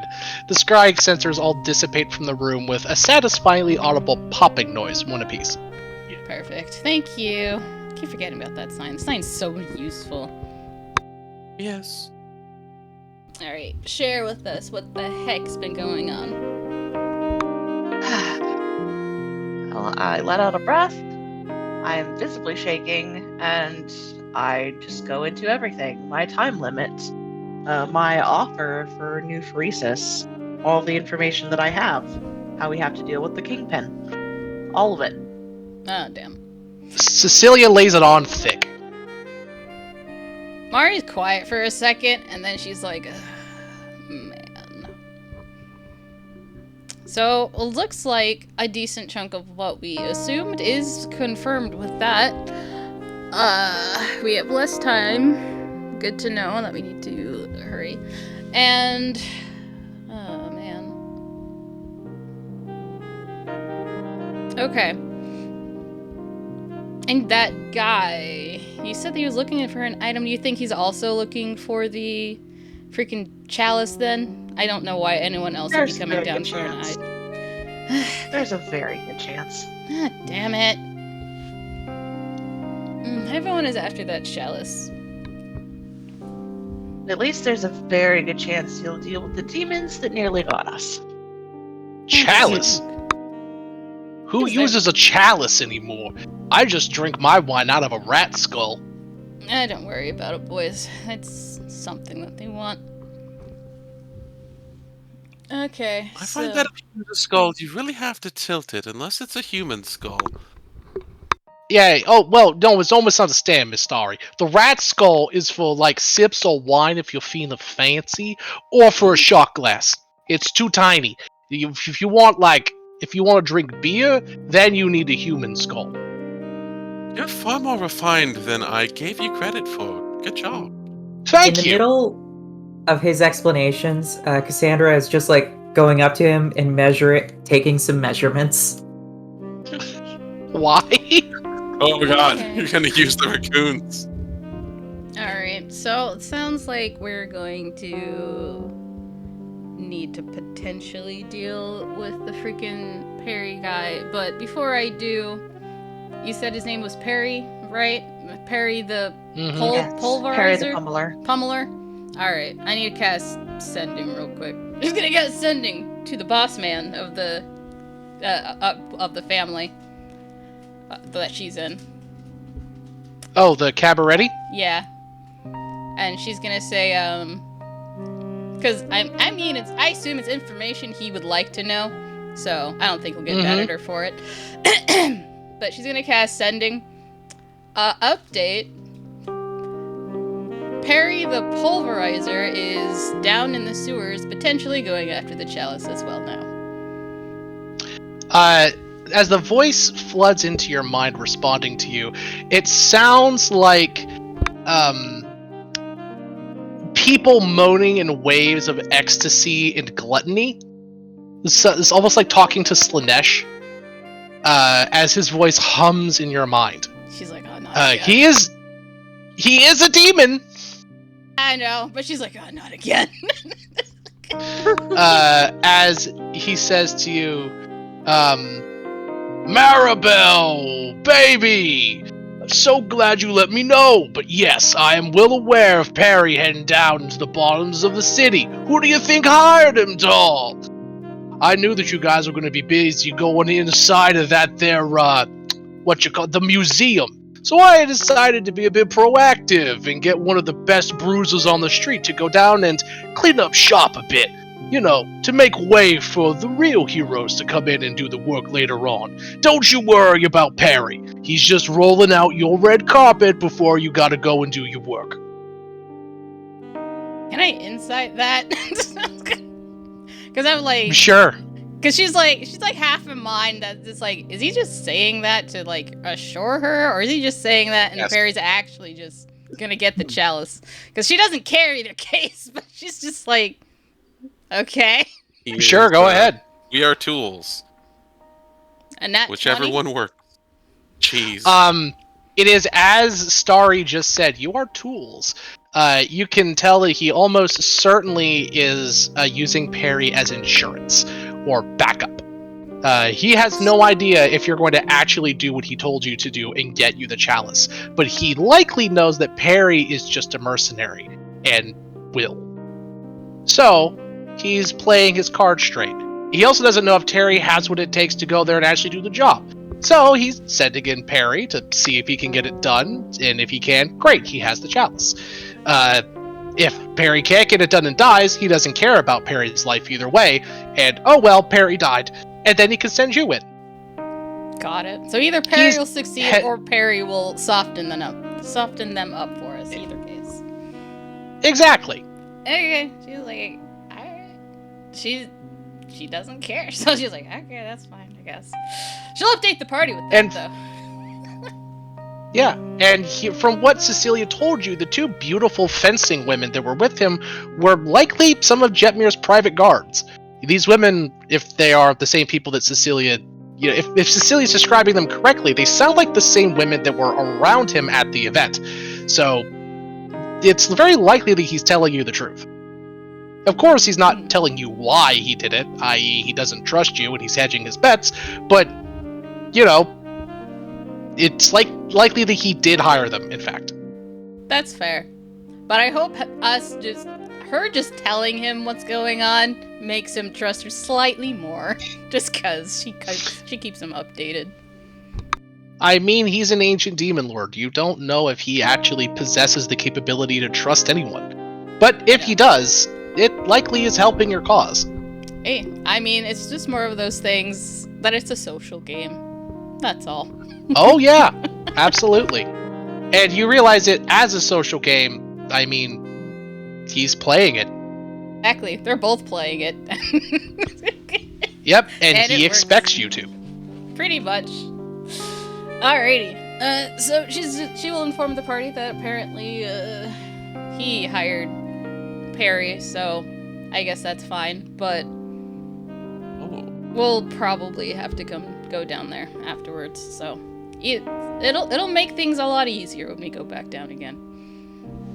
The very Hopefully least. he's bogged down and we have the time to take our time.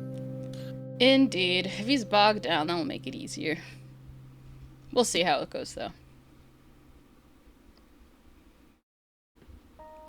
Anyways, so that is a lot that's going on, everybody. So let's deal with what we can for now.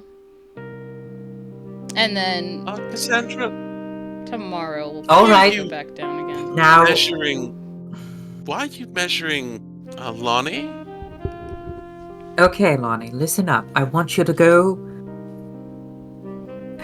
down to the steel mill and get a few billets of tool steel. Not carbon steel, not bog iron, tool steel. And bring them back to me. I'll tell him to put it on your tab, boss. No, I'm good for it. Here, take the gold.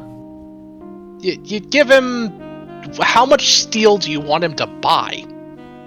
Enough for 4 weapons, for 4 tiny weapons for 4 tiny raccoons. Aww. That's probably going to be about 300 gold. Damn. Well, 100 gold a pop. I mean, she's making the weapons, she's just getting the raw material. Oh, okay. Then we'll say 150.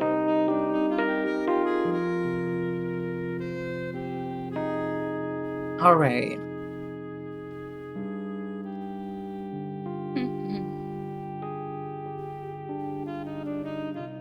Hey, Okay. removed from my sheet. Sounds good. He gives you a little adorable salute, and goes on his way.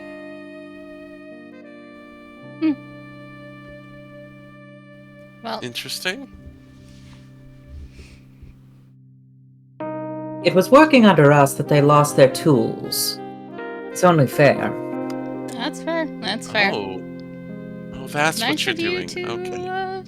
do something for them. Yes. I mean, what good is a thug without a sword?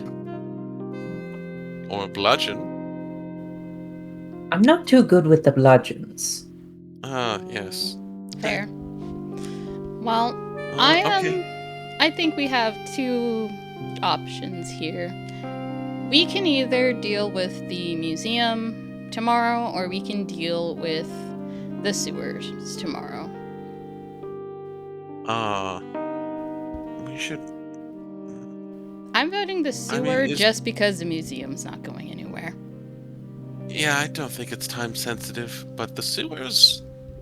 Well, I mean, it There's is a rumble time in those. sensitive because we have 13 days to get the cure. Mm-hmm. So it's not going anywhere. But also the chalice, I don't know what chaos it's going to cause when someone gets it. So both are time sensitive.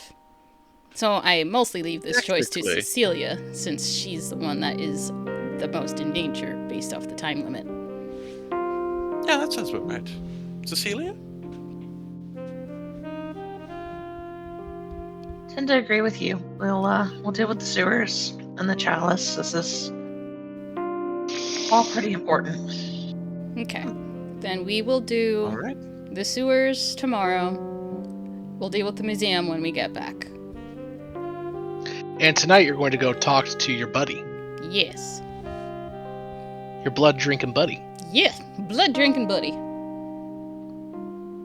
Okay. We'll smash cut to this evening then. Is it just Maribel going alone, or are people going with her? No, she's going alone. She hasn't not told us, so we don't even know this is happening. Yep. Fair enough. She's going alone. Maribel. It is the middle of the night, and you make your way to the roof of the old Capena Museum. The wind blows a chilly breeze as smoke and mist cling around you, and up from it stands a tall, handsome stranger, one that you know all too well. He looks at you behind his alabaster mask and says, "My dear, I was worried you wouldn't show. People tend to get cold feet around me." I mean, I'm the one who initiated it. If I got the cold feet, that's a problem. I certainly wouldn't stand you up. He laughs and says, "You're smarter than most, and good.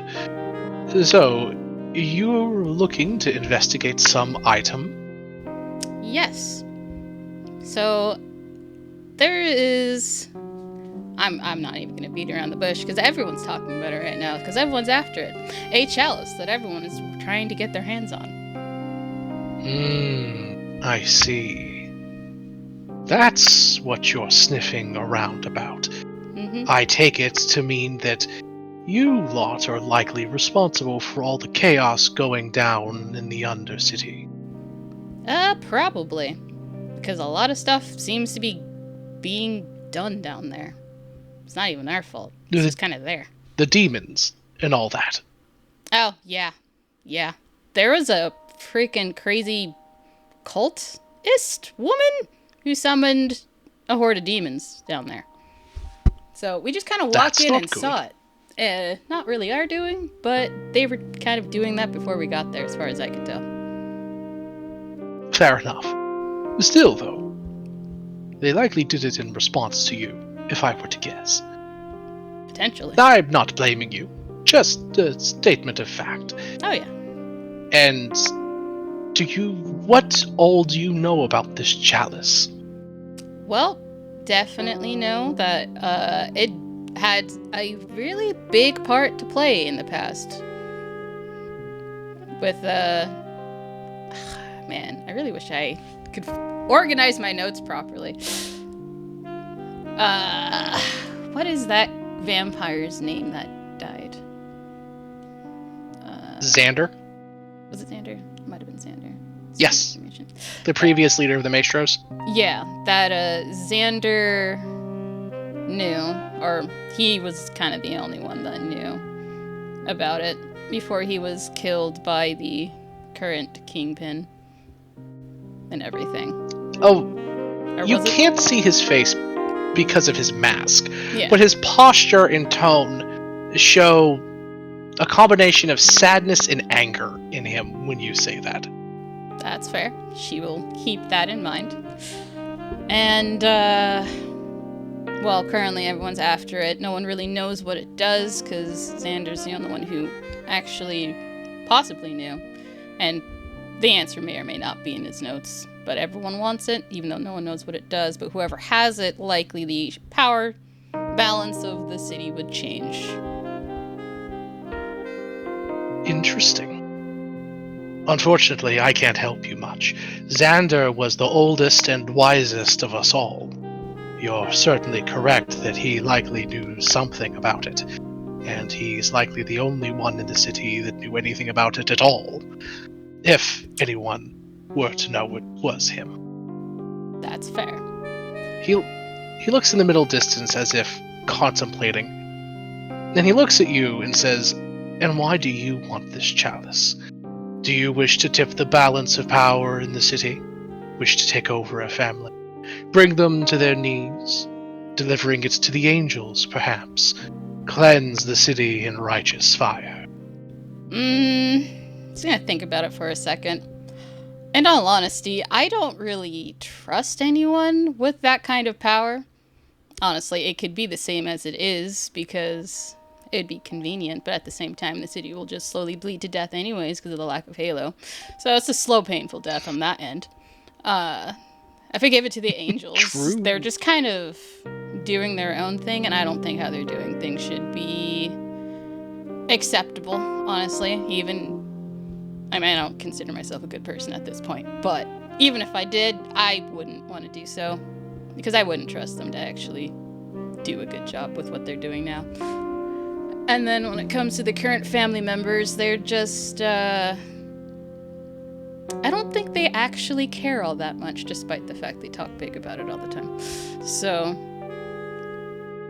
I'm pretty sure I would want it just so that way no one else can have it. Unless someone... You're smart.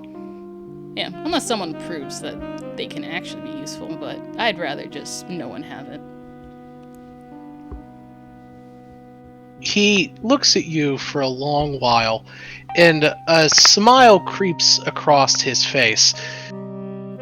You can, again, you can kind of tell by the way his skin shifts around the mask. You know, the skin around his cheekbones raises. He tilts his head back slightly, and he says, "You know, you keep spouting out good lines like that, and you'll give pretty faces and flapper girls in the city a good name." That was probably the most succinct analysis of the situation that I've heard from anyone. And you're absolutely right. Whatever that chalice does, it's too dangerous and too powerful to be left in the hands of any of the self-serving monsters that have taken their place at the tops of all of the ladders around this city. Yeah. You and I are in agreement there. There's a problem, though.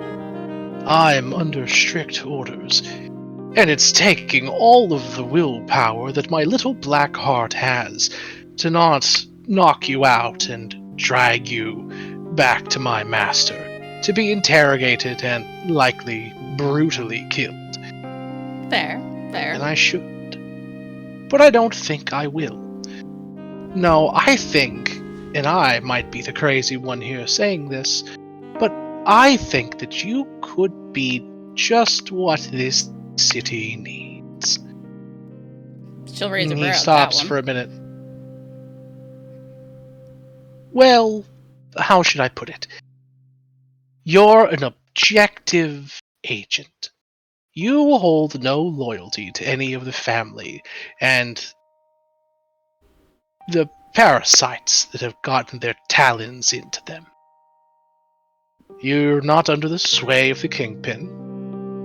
And you want perhaps the one thing that's really best for everyone, the cure for phyresis.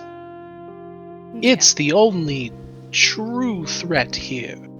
The families, the angels, the territory, the turf wars, the petty vies for power, they're all secondary. Little cockroaches vying over scraps of nothing, compared to the real threat that looms above and below all of our heads.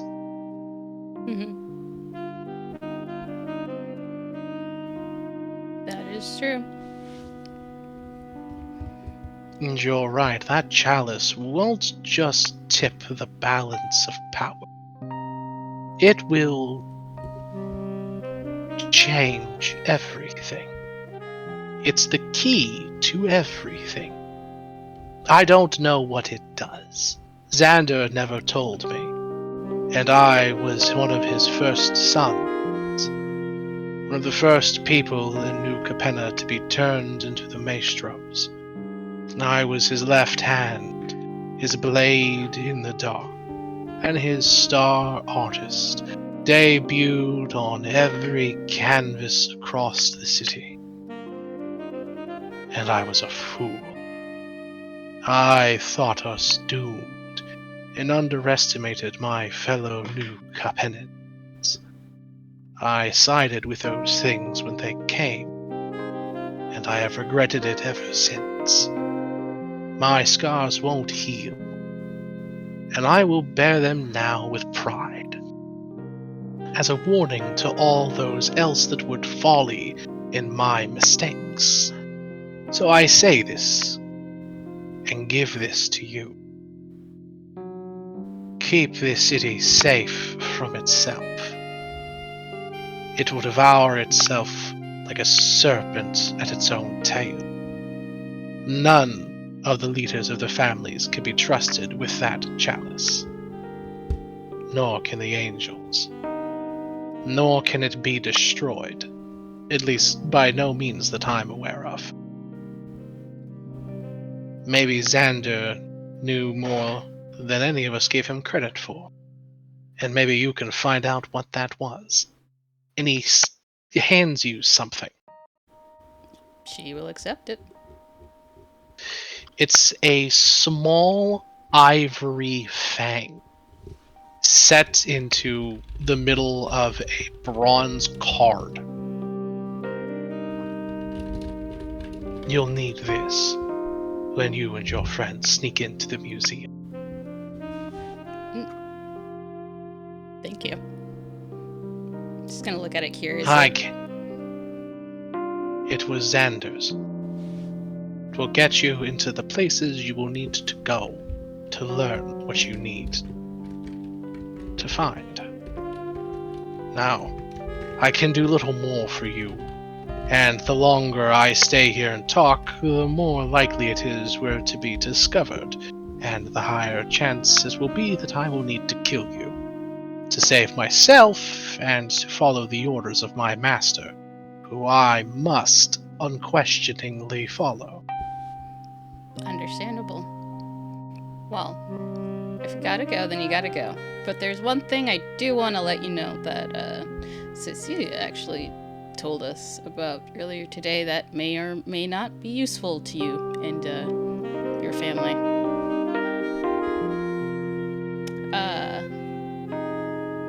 What's the name of that red creature in that The Praetor? forge? Praetor, thank you. There's Urabask. Urabask, thank you. There is a Praetor in the sewers, and his name is Urabask. And apparently,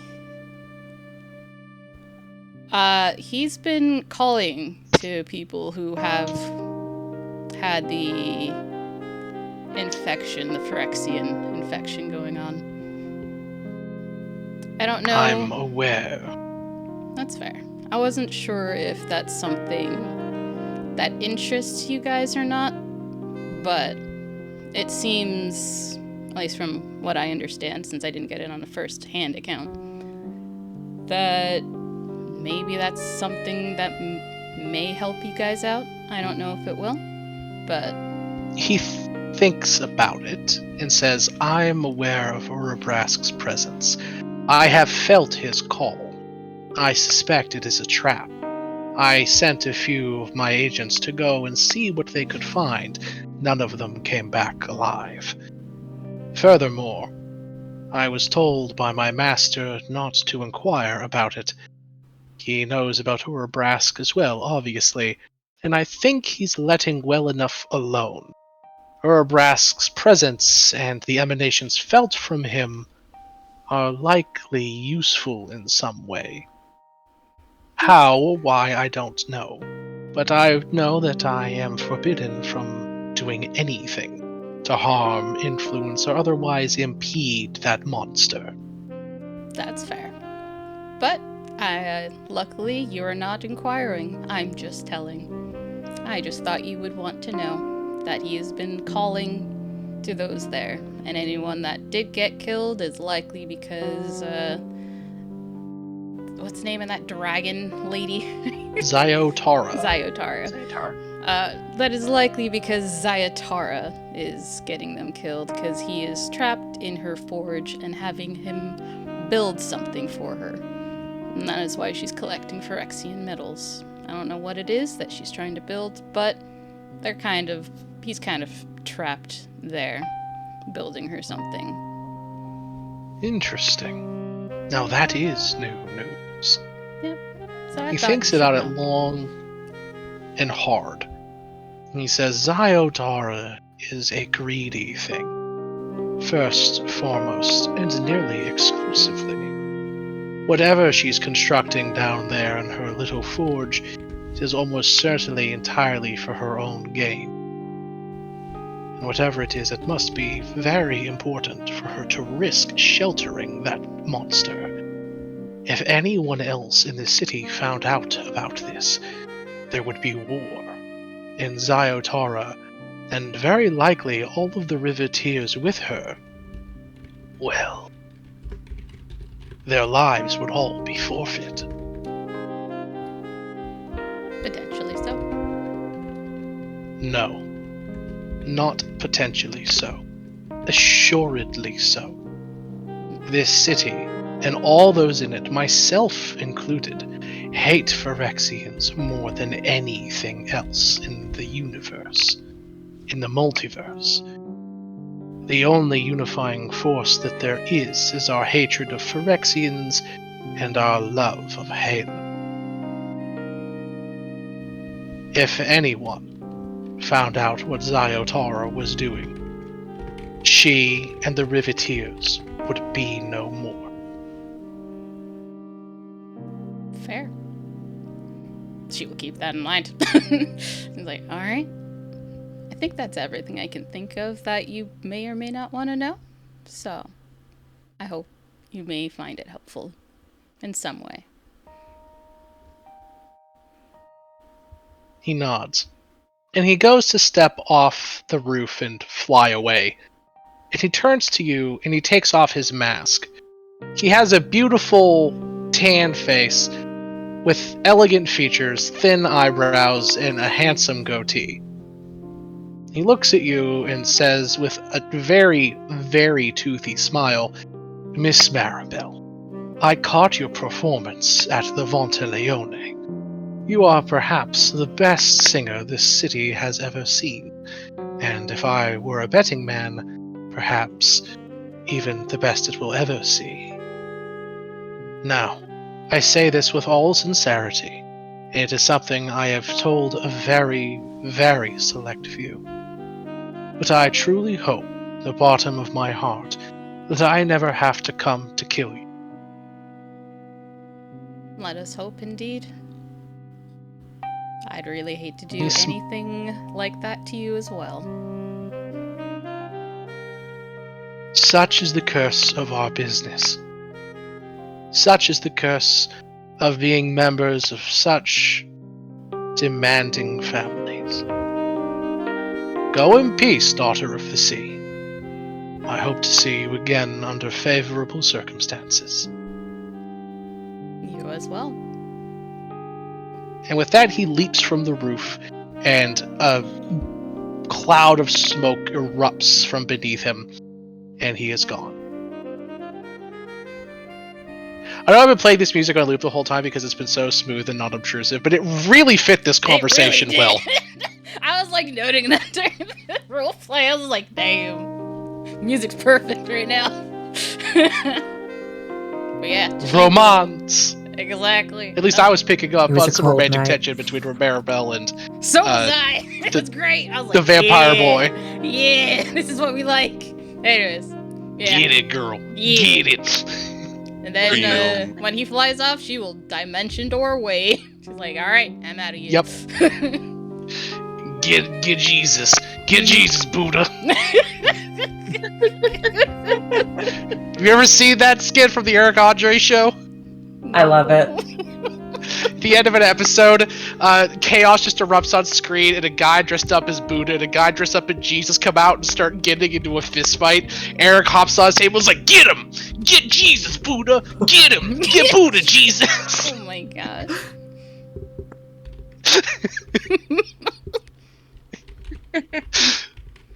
Anyway.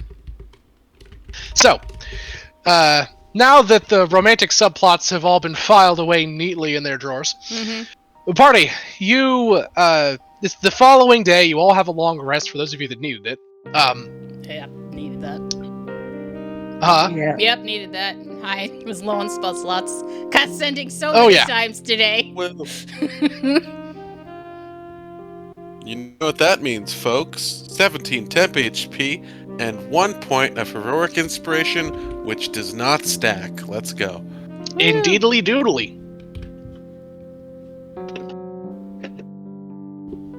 Okay, so what are we doing? We have a few different paths ahead of us. You all could Sewers. go down and gallivant into the Undercity and attempt the dungeon again, or you could go and check out the museum. Who knows? It might even be fucking open. He said we were gonna do the sewers, so we're gonna do the sewers. Okay. All right, I am going to like Batman doodle us here a little bit, and just put you guys back on the map. I'm gonna, because this might be a little bit stealthy at first, so I'm gonna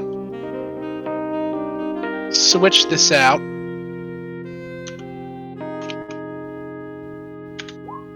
Put on some new music.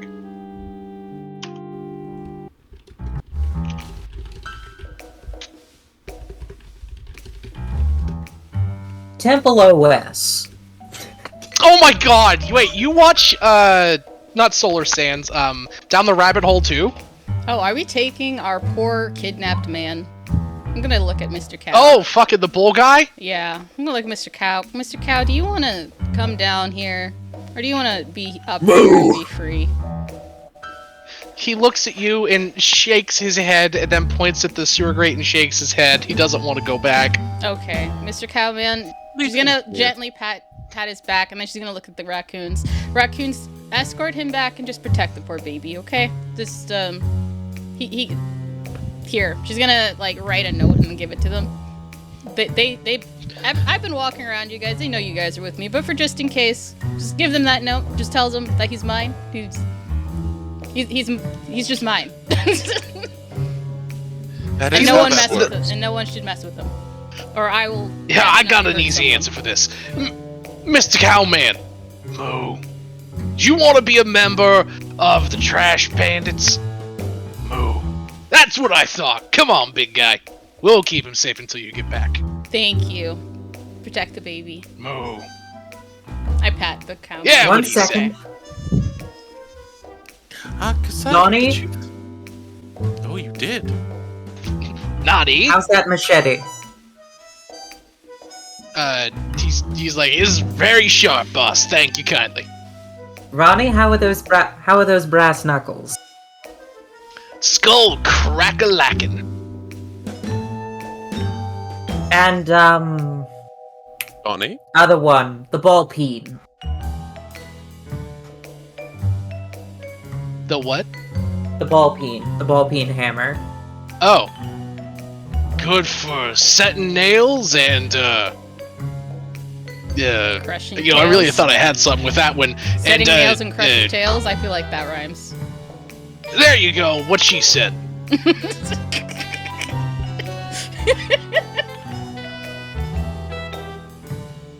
Well, it's better for riveting. Anyway. Good. Any other requests?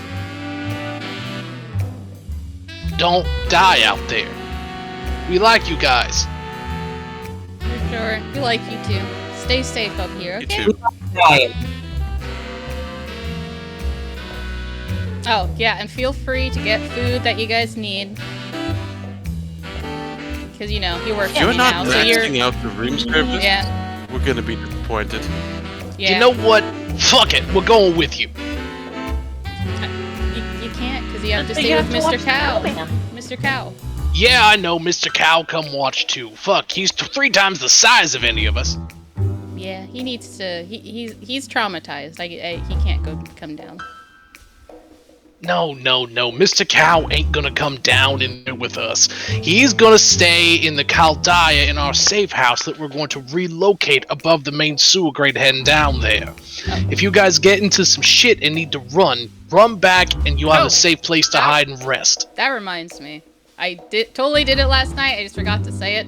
But before I did the long rest, I used a word of recall in my room. So Very good. I can. So I will say, you guys can. If we're in a rush, we can just teleport back to my room. All right, whatever you say, boss. Yeah. But just know that we have a safe house set up just above the sewer exit. So if you need a place that you need to temporarily relax that's not too far from the place you're going into, you'll know where to find us, alright? That's more than fair. Sounds good. Thank you, guys. They give you a thumb up. Alright, now I go wanna break thank some them legs all. out there, you crazy kids. We'll break I so want to many thank them all legs. again. Hmm? For Can't yesterday. break another leg. I want to thank them all again for yesterday, and I'm giving them each 10 gold. Tell them it's a tip. Oh, We Double appreciate your patronage. I mean, are you guys sure you want to head back so soon? You can max out the room service. It is very doable. They can even send flapper raccoon girls up here. They kind of like loosen their collars a bit. That's mighty generous of you, Miss Starry, but no.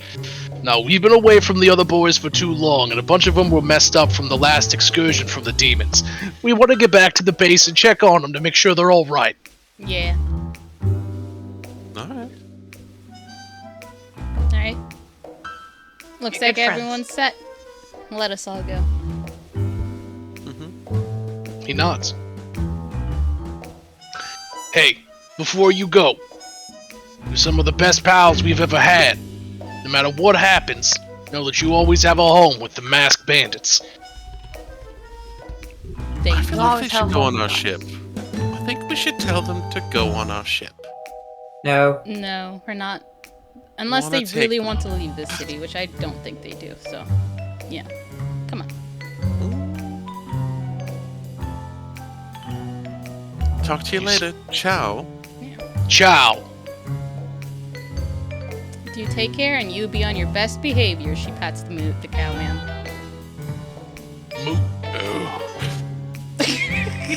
It's so funny that we went from like wanting to murder this cowman to like he's a baby. You baby. He's this story's Vegeta. Vegeta. I did. It's true. Wait. I'm gonna argue he's Nappa, and here's why. Vegeta, look! I'm a Pokemon! Moo! It's true. Yeah. That's also It's a true. sensible argument. That is so sensible. Does that mean that the raccoons are little green? Probably. Yeah. No, Alright. I think they're the Cybermen. Oh, Yes. Oh no. Oh no. That's right. Reddits was so weak. We could just grow them. God damn it, Neffa. Oh gosh. Moo. Vegeta! I can fly! Oh my God god. damn it, nap it. Yes, Nappa, yes you can. I Alright. just had Okay. a brain aneurysm from how stupid that was. Enough Wow, I referencing didn't know you were the that best stupid, Vegeta. abridged series of all I time. didn't realize you're so stupid, Vegeta. God damn Internet it. used to be cool. Anyways, yeah, let's continue. Oh god. Back in my day, the internet was cool. Uh-huh. The internet's... No, it wasn't. No, it wasn't. It was never cool. I don't know what to say about that. Oh, Oh, goodness. Alright, y'all, throw your fucking tokens on the map. oh, here we go. Back in the goddamn terrifying. Oh, this isn't that bad. We just have to get through this easy-to-do puzzle, right? Right? But all I love the one- fact that this Right? puzzle has 3 been times now. completed canonically like 6 times. Silly. It is true. It has. It About to be a has. 4th. You mean 7th. Yeah. Well, I mean, by us, I think it's been completed. By you alone, yes, that's fucking true.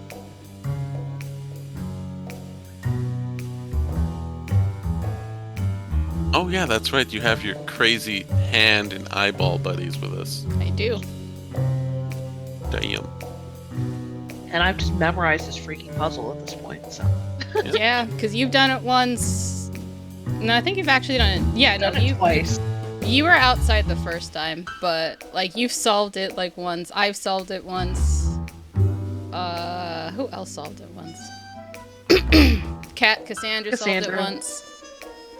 Oh no, you solved it twice. That's right, because you did it the first time, and then you had to do it again for the rhino guy. So you've solved it twice. So this is gonna be the fourth. And when I dropped the slime on those guys when I was sneaking down the first time by myself, I've done it 3 times. I thought you did it in this room, so it wasn't really solving it. You just opened a thing and just set them open. Oh, that's fair. Yeah. But yeah, this is like our canonic 4th time or 5th time. Yeah, 5th time doing this puzzle. So as you guys come down here, you hear some grumbling coming from in front of you. You hear 2 big bellowing laughs, along with 2 hissing series of curses coming from the corridor. There are 2 big elephant men in heavy-duty suits. They look padded and layered as if they have armor under them. And you hear 2 people arguing from the opposing side doors. One of them says, "Alright now, I have to open 3. You have to make sure that B and C are closed. So you close E, and I'll..." Wait, did you say E or C? Clank, clack. God damn it! She's like fighting with the switches and the police. I'm just Sorry, gonna Cassandra. whisper to the group. We want to just let them either figure it out or die trying. I mean, I don't care. Unless there's another way through that we don't have to deal with this. I doubt there is, though. I mean, Where we're going, no, but I certainly did find a secret path down.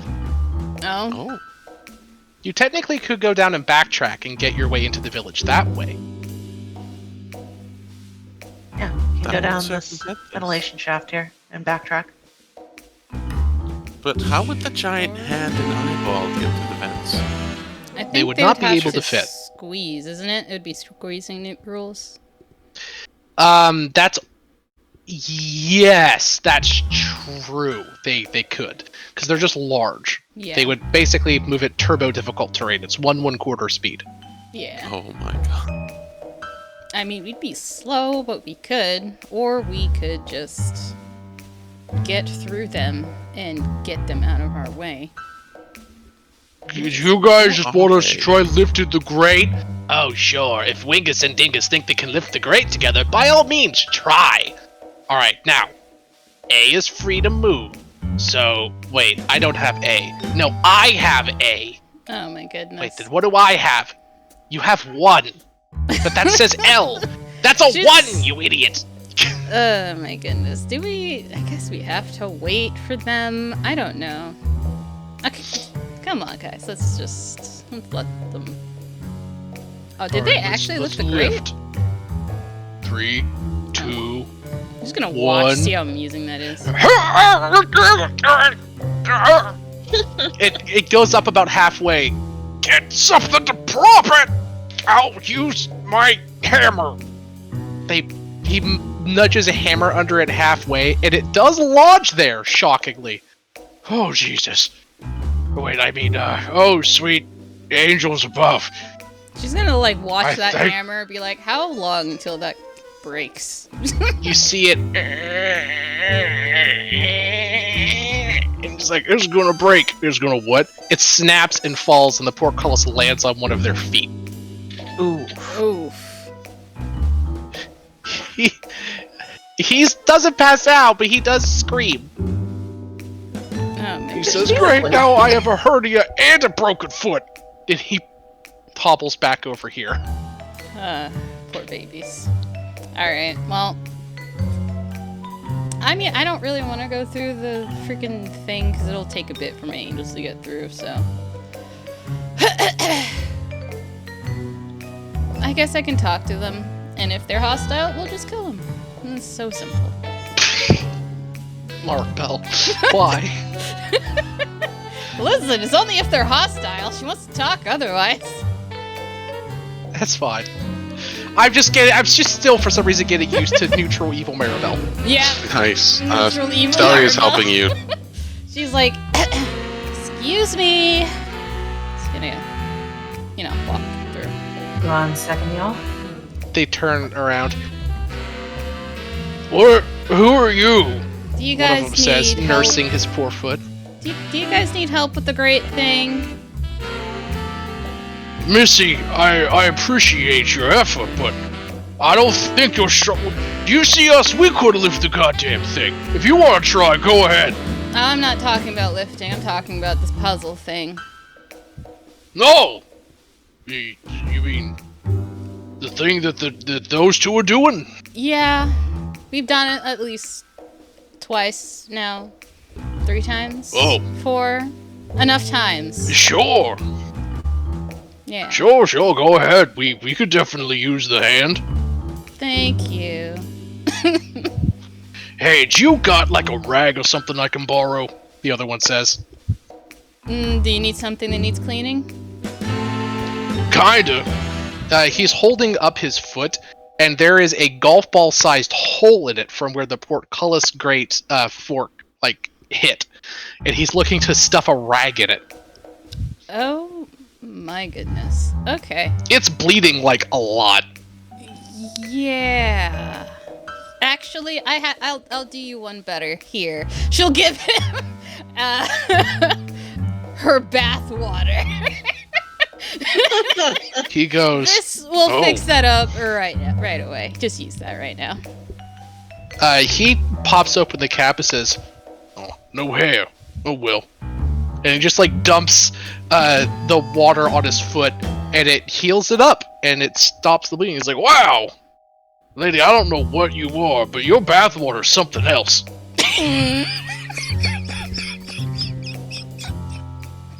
and then as he says that, one of the cat people comes around the corner hoisting a big Tommy gun. And he says, wait, what? Yes, I know where to sewer, you idiot, but that doesn't mean this is bathwater. It's likely Sue. Who are you? Hi. Passing through. You're kind of there, and I could solve that puzzle so we can get past. Do you mind? And the other one comes around and says, they begin whispering to each other, and he says, sure, go ahead. If you think that you can solve it, by all means, be our guests. Yeah, we've done it enough times. Gonna move out of the way.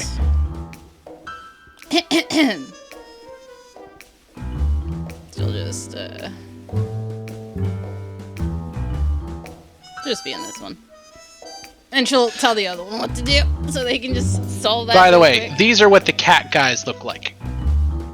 Nice. Oh, can I tell? I don't know if it's like a thing, but can I tell what family they're from? Give me an insight check, and you can see, maybe. Insight. 25? Yes, they are members of the Brokers. The Brokers. Okay. She's like, alright. Just going through that real quick. I don't know where my party is. You at guys this spend time, 5 minutes solving the puzzle. Yep. Or you do with your eyes.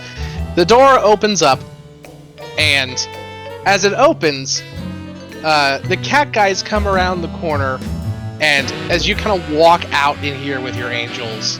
Oh, the angels come out first, but yeah. Because they're her party guys. Yeah, you know what I mean. Yeah. The angels come out. The cat guys cock their Tommy guns, kind of aim them at you and the angels, and they say, "Thanks for opening the door, Missy, but I think that we are going to go through and you're going to leave." Can I do an intimidation check as she just looks at them?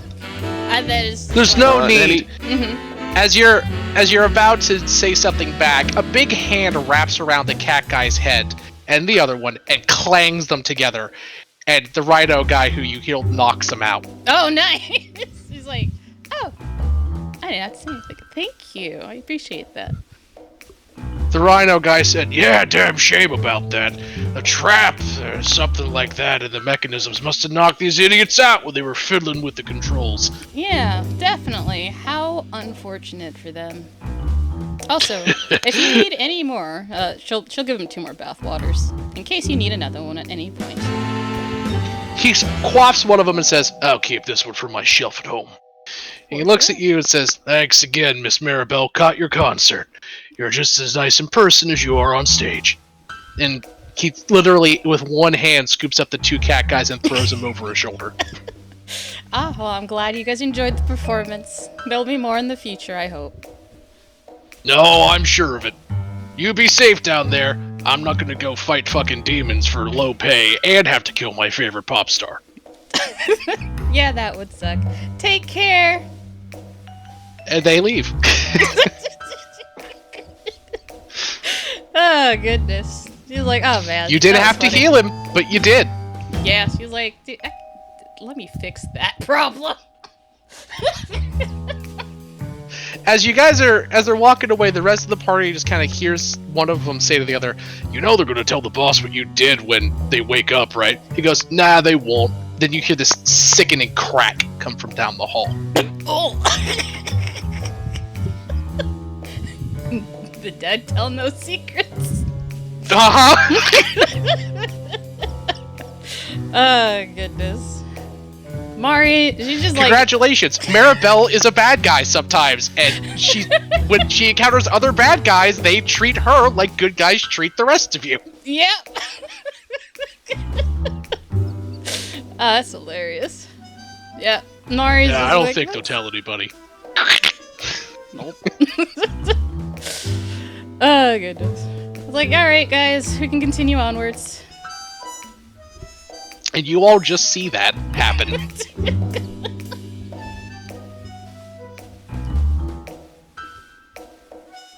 No commentary? No commentary, Really? apparently. Keeping commentary to myself. Ooh, I hope some of their bodies are still around when we come back. Oh, that reminds me. Thank you for reminding me. Just gonna go over there and be like, find their bodies. Yeah, the rhino guys kind of dumped them in the murk, like maybe 30 or 40 feet up. She's gonna use Raise Dead. Sorry, not Raise Dead. Perfect. Animate Dead on their corpses. You got 2 zombies. Yep. Can't have I can't have do enough fodder definitely for the agree dungeon. You never can. Good help is hard to find. Yep. Mm-hmm. Well done. Alright. Well, we shall probably get going. You guys go down. And as you come to the old town square, Oh, do they still have their Tommy guns? Totally give it to the raccoons. oh, when we the get back Tommy up. guns are in the water. You can pick up 2 Tommy guns. Cool. Just gonna get 2 Tommy guns. Be like, I'm totally gonna give these to the raccoons when we get back as a present since they lost their weapons. Guys, if I somehow forget, please remind me to give them the Tommy guns. She puts that in her bag of holding.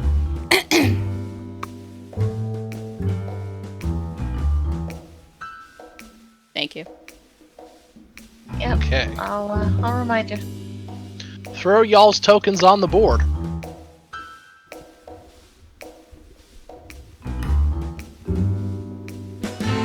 Oops. They do seem to already be on the board. Well, I've met the rest of all of you people. I want to say that the other 2 may or may not be there because they're both muted. Oh, Yeah, I'm currently making steaks. I was asked to, so BRB. But I'm also here. okay. Fair enough. Oh, sure.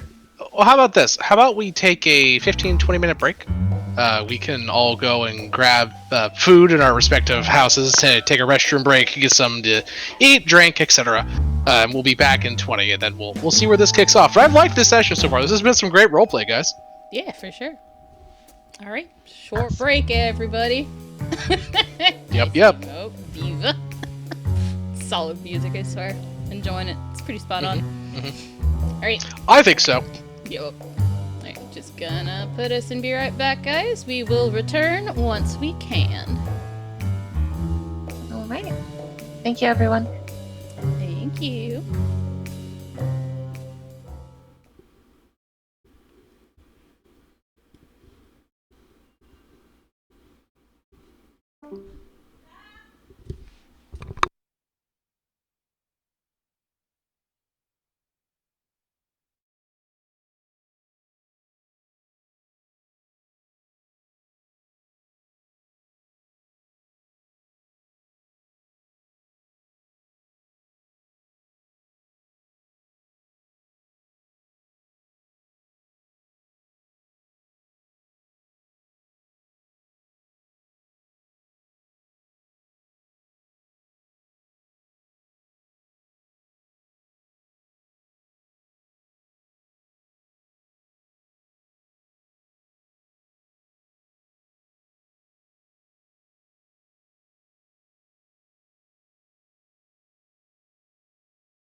I'm back.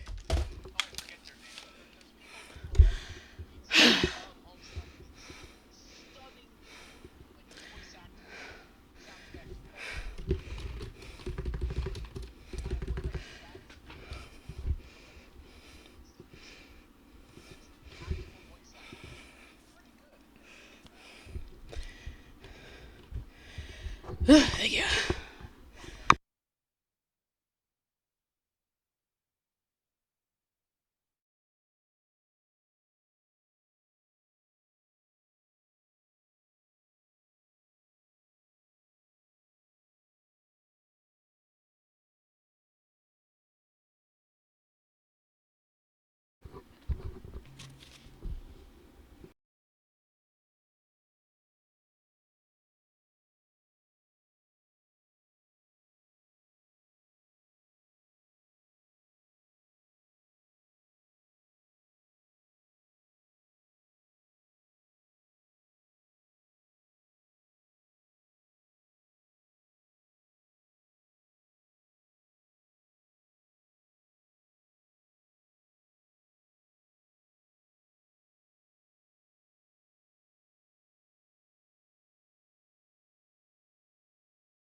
All right. Yeah. Welcome back. Now I will switch us over to the next song on our queue.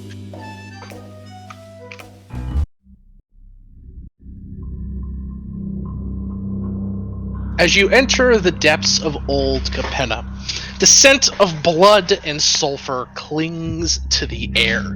A streak of vile green bile is slicked across the ground in front of you. Parry the pulverizer, and 4 corpses lie on the ground around him. Parry looks worse for wear, as if he's been beaten badly, and the 2 cabaret fencers that were with him are dead. The 2 other corpses are 2 large demon bird creatures that you recognize from the dungeon. A whopping total of 4 of these things were summoned to your memories, and they are now dead about him. Parry looks like he's nearly had his arm shorn off, and his hammer lies at his side. Oh my. Isn't that the famous Perry?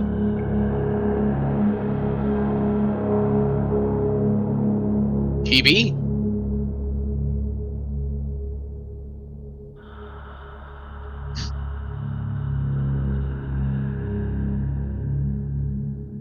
Perry Yes. lifts his head to look at you. Oh my! This is embarrassing, especially since apparently I am known to you lovely ladies. But, alas, yes, I am not too proud to admit that I got quite the pummeling myself from these dastardly demons. Yes, looks like you took it from both sides. Ignoring that, but He's flanked. He's flanked. He's flanked. not untrue. And I don't even think it was truly them. Oh? That was the hard part, not that I could see. When the battle started, my 2 associates, they blanked out. It's as if they were stunned or transfixed. I tried to shake them from their stupor, and that left me vulnerable and open. The demons leapt on me in my moment of hesitation when I tried to aid my allies, and, well, that was all they needed to damage my arm. I had to leap back into the fight. As I took one of them down, the other had already killed my companions. And when I went to finish it, we battled, and I was further wounded. So I know not what it was that damaged my companions' minds in the moment, but it was most effective. And if not for that, I fear I would have fared much better, I think. Yeah. Yeah.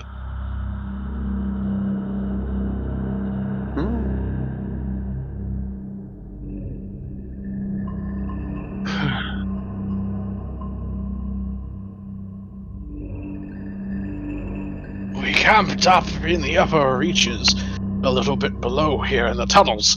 We had been investigating the village off and on every now and then, gathering up all the information we could. Do not misunderstand, these were not the only demons we encountered. I must have slew dozens of those smaller ones as wretched little things. But these were the first greater demons I found. I figured as much. I don't know how much time we have for chatter. Maribel, what would you like to do with him? Well, I mean, I could fix him, or...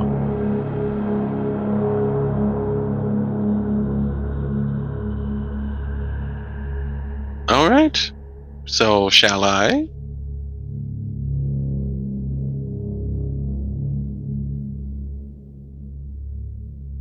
I work so hard on those potions. Well, not me, but kind of me. As you guys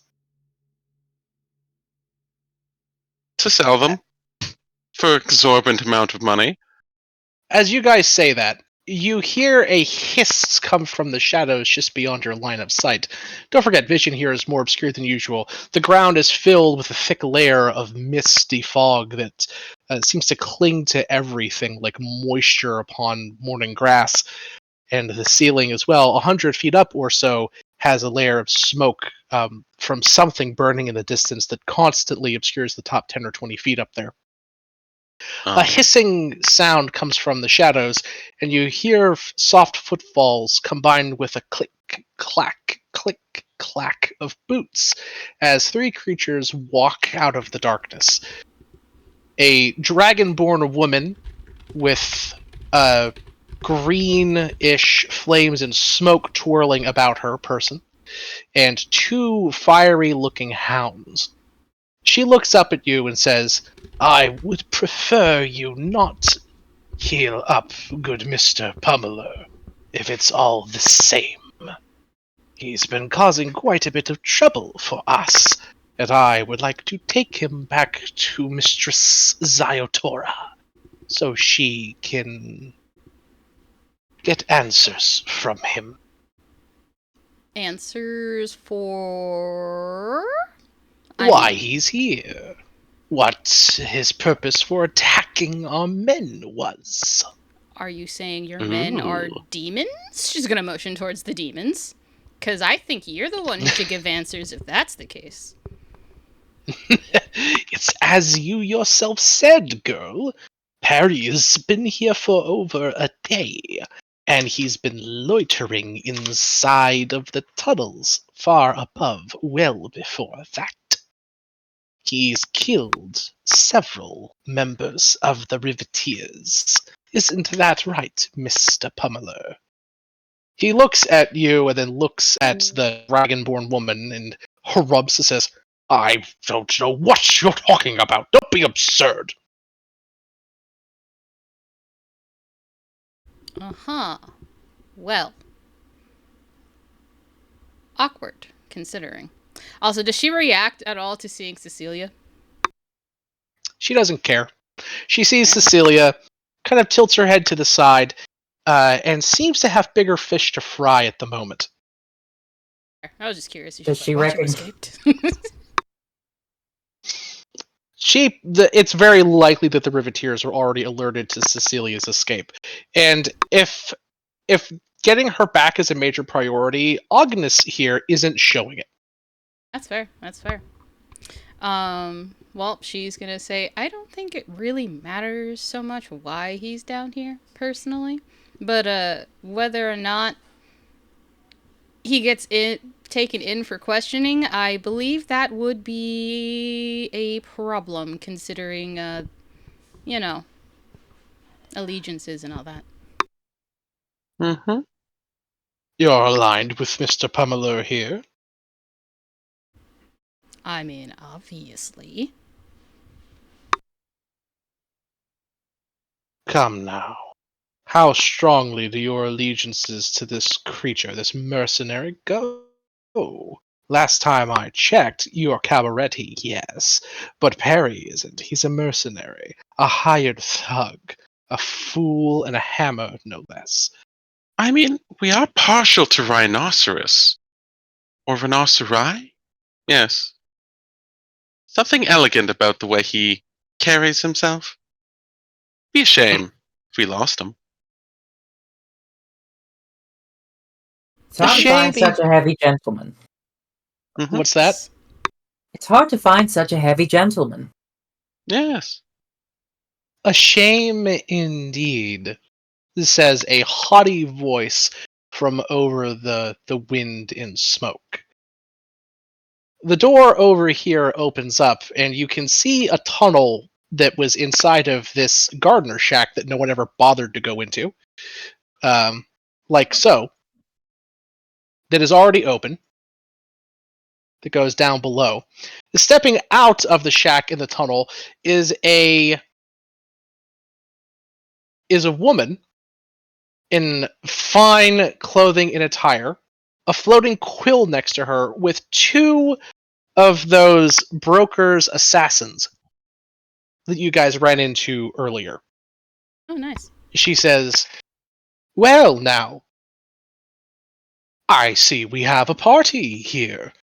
Several, Yes, in fact." Oh yeah. every finger is in the pie. It's like Every finger. She's gonna look at the assassins like, oh, you guys look weirdly familiar. She looks to her undead ones. The tabaxi assassin, or the assassin, looks at your corpse that's walking around, and then looks back at you and says, "What? You saying all Leonin look the same? Racist." I was more talking about your clothes, but if you want to take it that way, sure. He says, "It's standard issue broker attire. Just because we have a divine elegance about us doesn't mean that we all look the same. Look at the striping. Look at the Once again, I unique wasn't nature talking about your stripings. I was talking about your clothes. I don't care He's about motioning looks. to the striping on his clothes." Oh, the clothes. For some reason, I thought he was talking about his fur. No, he meant his clothing. Fair enough. Never mind. Again, Never mind. racist. She didn't say that. Well, I'm sorry. She didn't specify. That last interaction doesn't happen. I just thought it was funny. No, it was. You really are turning evil, aren't you? That is funny. Yeah. Didn't specify the clothing, so I was like, oh, okay. Anyways. This woman takes a long bow and says, "How rude of me. My name is the Magpie, lead contracts writer of the brokers, and procurer of all that is valuable for our Lord Spara. Who are all of you? I was sent down here to take care of some demons and ensure the safe peace and prosperity of the world above by ridding the below areas of its garbage." Oh, what a coincidence. So were we.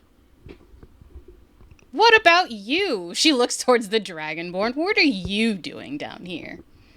Yes, you don't have any other excuses about maybe dealing with some sort of threat made of metal? Who knows? No, Perhaps nothing something like... might... I'm going to attempt to intimidate them by giving them veiled threats that if they don't leave, we're going to let out the secret that they may or may not be. Mari's going to telepathy you. She's going to say, we don't want them to know what we know yet. Because that's giving them information. By the way, this is the Magpie. I love her metal suit. It's a very cool suit. That's pretty sweet. She must be spooky. Wait. It didn't... Oh, Chip stopped playing. Oh, Chip died. Poor Chip. Chip, no. Well, she looks at you. What do you say to Ognis? Before we... I was gonna, but Maribel stops me. All never right. Mind. She looks at Maribel and says, "I am down here to secure the outpost that we have in this area. We work throughout Old Capena in the topmost regions rather often. We obtain materials here for the building works of the city, in addition to ensuring the lower structural stability of the foundations of the cities above. It is in our best interest to ensure that our work area is safe and free from hostiles, be it infernal," and she looks at Perry, "or otherwise." Well, considering I just said that Perry is aligned with us, he is also clearly here to get rid of the demons.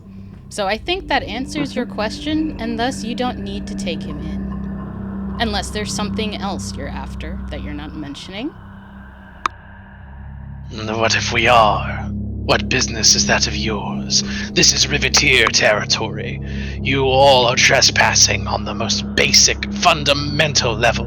You I could just have said you all that your brought- area is elsewhere. So now this is your area too? We have an outpost here that puts it under our purview. Does it actually, though? She hisses at you. The broker's woman says, according to the city law of ordinances and territories, subsection 34CA, Mrs. Arkness is quite wrong. It must be thoroughly agreed to and outlined by the territory charting and districting of the offices of the Capena courts to be considered an official territory. Just because you have an outpost here, another unofficial assignment of territory, I might add, does not mean you have any legal right here, Miss Arkness. Ooh, someone's trespassing. Arkness flips her off. Well, it sounds like you're just trying to claim authority over something, and it seems like you're hiding something. Ooh, wonder what that could be. Arkness snarls and says, as I said, we have an outpost. Well, then go to your outpost, and don't mind our business. I want Maribel to give me an intimidation check. Helping. Is she evil? Go ahead, advantage. Yeah. Oh, it's only plus 11. Arkness looks at you and says, fine, 31. Pummeler. If you are caught in our territory again, I will make a wonderful tool belt out of your wretched hide. She's Don't gonna forget, say, not "This your is not your territory, territory." unofficial, never agreed. Yeah. So if we so happen She to find waves that her you're hand. going after him, I think we'd have every reason to go after you guys instead. Don't forget who builds all of those grand opera houses you sing in, girl. Indeed. But also don't forget And that if you don't have anyone to build it for, you have no reason to have it. Oh, no reason to exist. That's unfortunate. I guess we give you all the reasons, don't we? You keep Watch. it running physically. We keep it running socially. It's like we need each other. Don't give veiled threats on something that you can't really work with. You can see this woman visibly huffing. She is furious. There is steam coming from between portions of her scales. Don't push her too far, Starry. This woman is unstable. And You talk to Maribel like that again, and I will ensure that you do not Sandra, exist on cups- any plane. Cups her hand over Starry's mouth. Like, there's no need to take it so far, sorry. Sorry, I disrespected you. My bad. Thank you. She breathes a long, smoky sigh and says, You're right, Magpie. This isn't our territory. And that is the only reason that you all are walking free here. And with that, she huffs and turns and walks away. You Another know, successful performance. I'm hung up on that belt bit. You would be the last one in the party to make leather out of. The tannins wouldn't bond properly with the protein fibers. You're fishy, you're too slippery. The magpie walks over to you and says, Now, I do have to ask, though, as a broker, and as the single most well-respected defenders of the city, I do need to know, why are you here? Last I checked, the only person officially sanctioned and hired to remove the infernal threat from the lower districts was Mr. Perry the Pummeler here with his associates. What would give you cause to come and give him aid? Well, as it turns, we were aware that Mr. Perry was down here, and it's been about a day, and with his reputation, I assumed he'd be able to get it done in, well, a shorter amount of time. Got worried, so I came down. Of course! That makes absolute sense, and we brokers assumed much the same. When we heard Mr. the Pummeler here was coming down to clear out the demons, and there was no parade and celebration the following morn upon his, what we would assume, success, we began to get worried. After all, the safety of all of our citizens is utmost in our concerns. So they dispatched me to come down and make sure that Perry was all right. In fact, we have a small troop of men coming to reinforce this position to ensure the demonic incursion is thoroughly wiped out. If you would like, please wait here. We have some beverages and refreshments that you can enjoy, and then during that, of course, you can heal good Mr. the Pummeler. And then, once all of our men are here, we can wipe the demons out together. Potentially. But I do have a question, because pardon my paranoia, considering she motions towards the 2 cats that are behind her, them trying to kill me on my way here after I so happened to help them come through. I'm not exactly inclined to believe you fully, considering I'm sure you understand. The fact that someone tries to kill you makes you very paranoid. Oh, of course. That is awful. I gave them no such order to do something like that.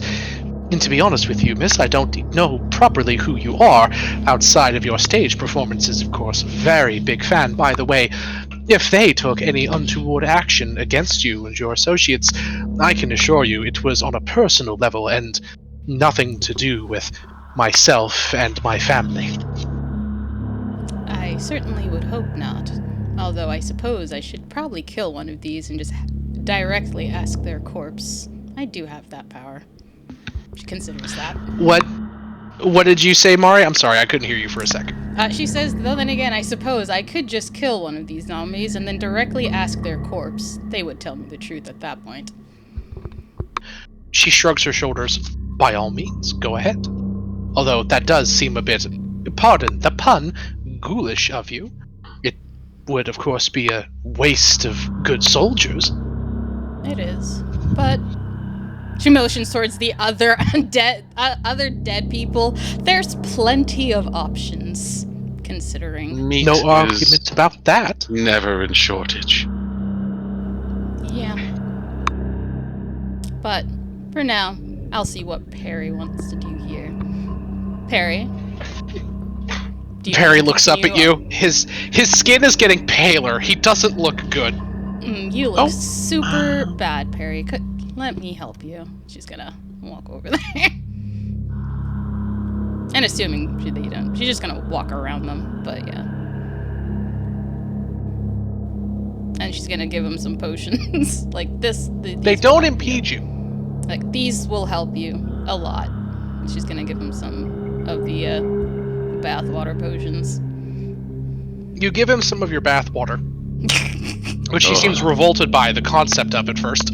But then realizing that they're just cheekily named healing potions, he guzzles them down and he heals up quite a bit. He's not at full strength, but he's stable.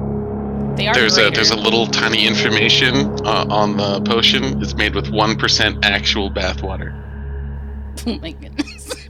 He'll huff something of, well, I don't want to know what the 1% is in normal healing potions, so down we go. And he guzzles. My goodness. Anyways, they're like greater healing potions, right? I can't remember.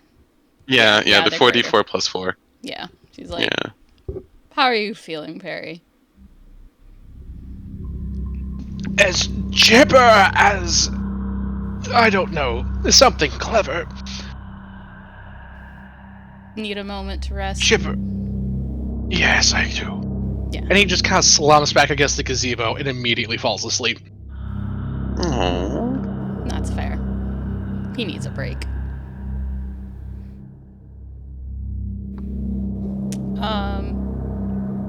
It's been a day, actually, so... nah, it's fine. Probably better to save it for when we actually need it. Okay, she's like, well, looks like we'll be standing here for a little bit until he recovers, so, sure. I guess we're waiting for your other companions to arrive.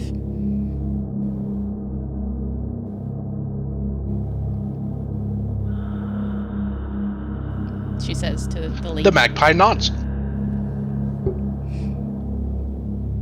Do you know when they'll arrive? It should not be too long now. That's fair. Oh, there goes my plans for getting close to Agnes. Agnes? But I suppose it's moot at this point. Potentially, yeah. Considering the incursion is quite a problem for everybody. Although, she's gonna say to the magpie, since these are likely the small fry, do you guys have an idea about the big one? Big one? I had heard some rumors of it, but it's not been spotted as much up here. Just this one and some ones that are slightly bigger. Okay. Slightly bigger. Do we know how many are around?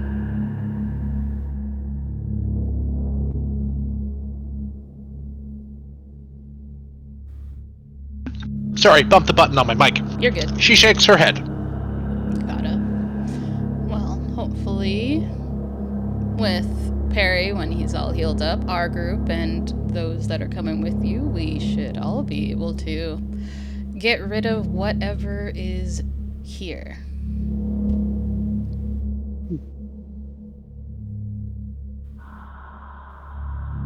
She nods. And then, you hear the sound of heavy footfalls coming from behind. The stairwell that you came down. And she has says, it been like an hour or anything? Like a short rest sort of deal? you're going to have a short rest by the time it's over. Okay. Yeah, probably. Alright, just check.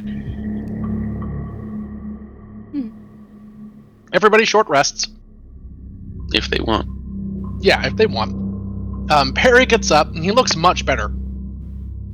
And then you hear heavy footfalls coming from the way that you came. The magpie turns with a wide smile and says, "That would be our reinforcements. Perfect. Just in time, I say." And as she goes to say something, you hear the sound of heavy, leathery wing beats coming from the smoky ceiling above you. That doesn't sound And with a horrible screech, demons begin to descend from the mist. Well, I guess they came just in time. Lucky Oh. us, the magpie says. And I want everyone to roll initiative. God damn. Well, I am 100% doing my bullshit. Where's the button? Bullshit button. Let's go. Everybody add a +8 to their initiative. That includes the big rhino boy. That makes mine And then where the hell is 16 my point initiative? 12. If I was my own sheet, where the hell would I be? That is a good question with how many sheets you have. Fuck am I? Alright, so I'm at a 34. Went 16.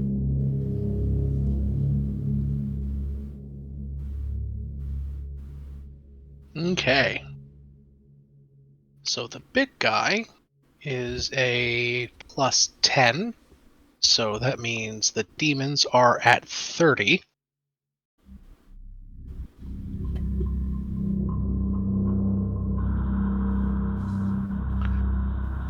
The magpie is a +5.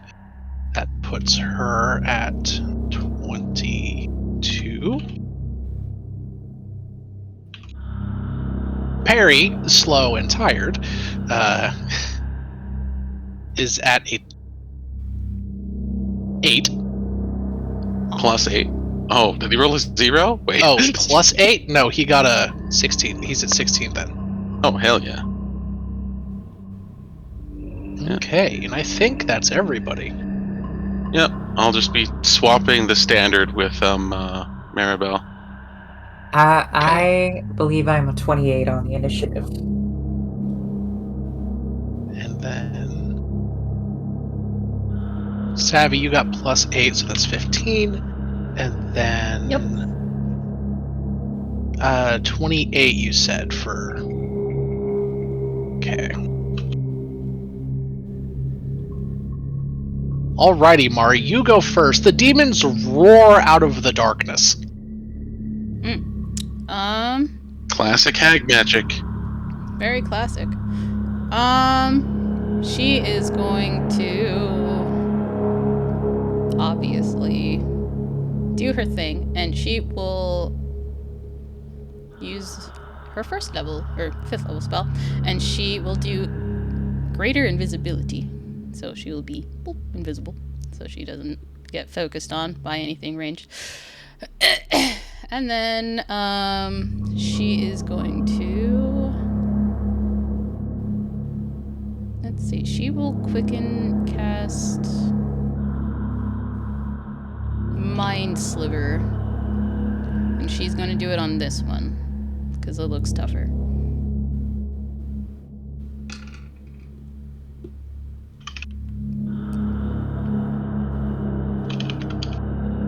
And then this is a gazebo, so she's just going to go into it.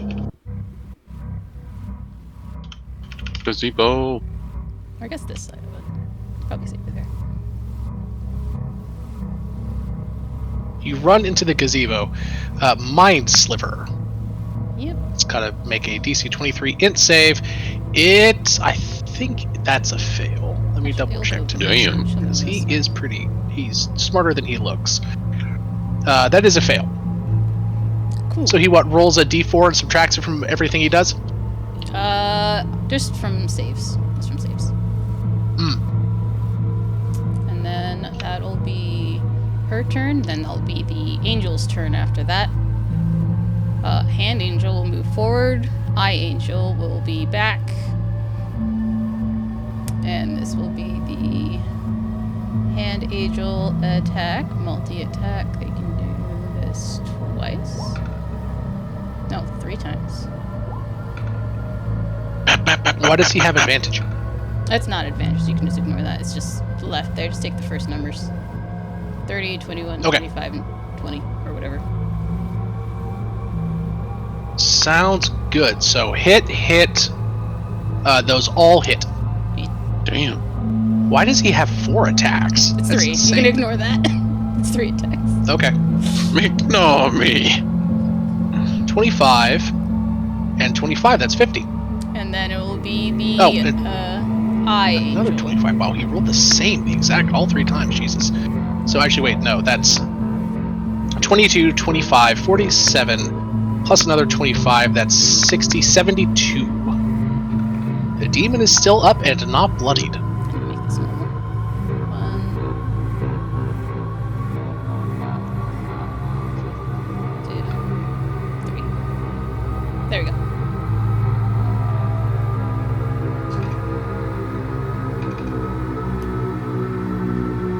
And that is them. And that is my turn. Okay, scary stuff. Alrighty. Yeah, energy streaks out, and he gets hit for another 23. 28 plus onto that, so that's 51, 57, 60, 74. He is still up, but he is bloodied now. That's it for your turn? Yep. What bullshit turn is that? That is when you can have 2 angels summoned out for 30 days. Sweet God. Oof. Feel for this guy. Let's see. He flies straight over to you, Maribel. Oh, so he can And yes, see. I know you're invisible. So that's yes, he 2 can attacks see of you. opportunities? Yes, it is. Okay. So it's gonna be. I think this is mine.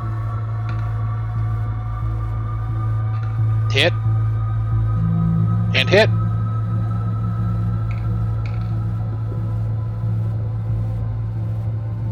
Uh, 26, 32, 50.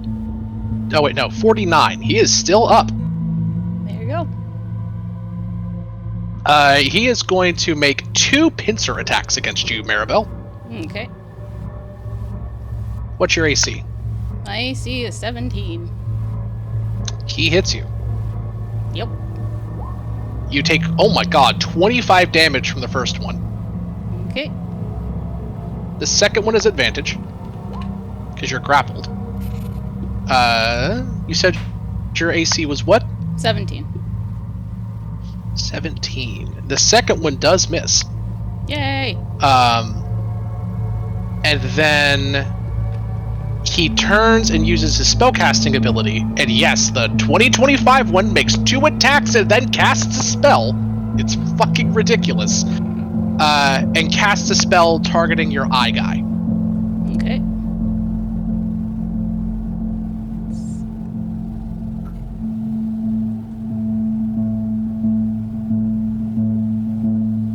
Is he suffering from effects of a spell or something that does something to his attack rolls or some shit? No, it's only his saving throws that might sliver effects. Oh, okie dokie.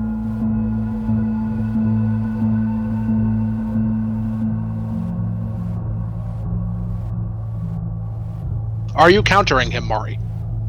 Oh, it's casting a spell. He is casting a spell targeting one of your eye guys. Yeah, I will counter spell. Alright, you must make a constitution saving throw. What is your spell save DC? 23.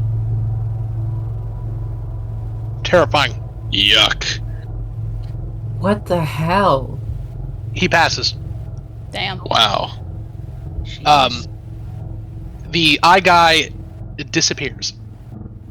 That's with the minus on his, Is that what the This minus Oh, wait, throw it's a or is? spell something? save. You're right. It's a spell save DC.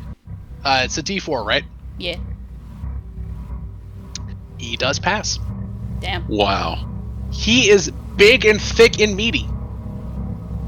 His con save is his best stat, next to strength. He's a bruiser type with some basic innate abilities. But he casts the spell on your eye guy, who disappears out of existence with a... Alright. He gone. You Actually, go. wait a minute. Would that... Yes, it would work.